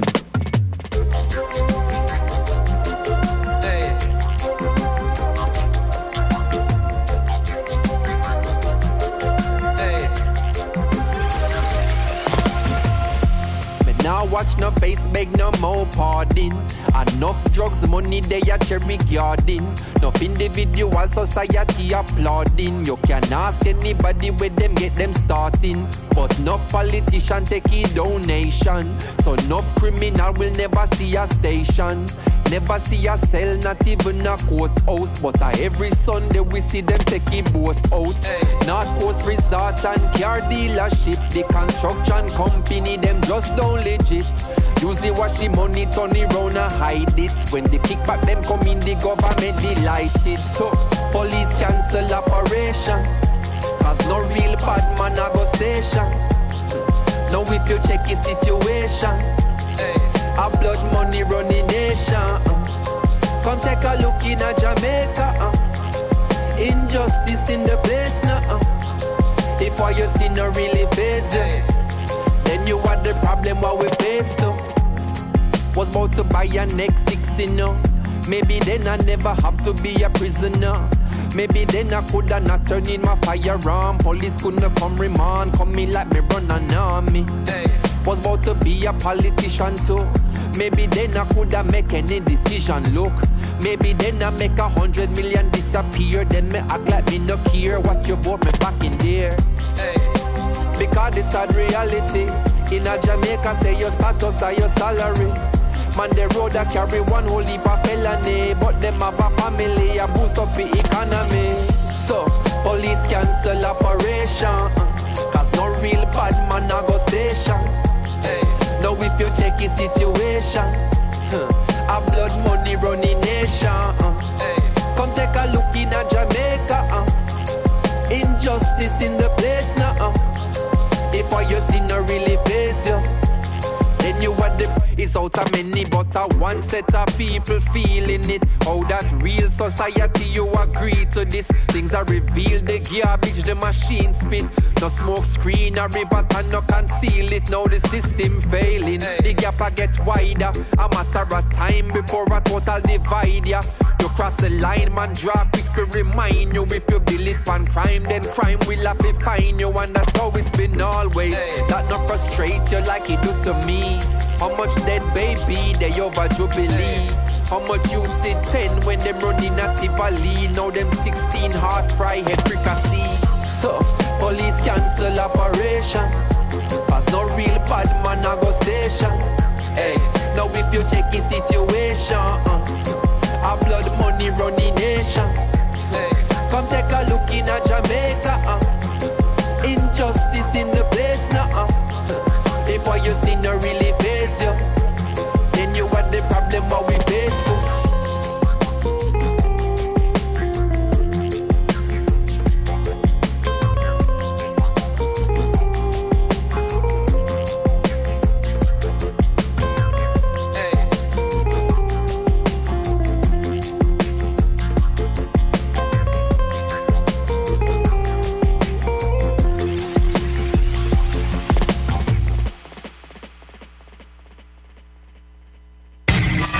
is located in the capital city of St. John's, Antigua in the Caribbean Sea. Okay, stop that. And our transmitter located at the highest point, Buggy Peak in the parish of St. Mary. This is ZDK Liberty Radio International, 97.1 FM, the People's Radio Station.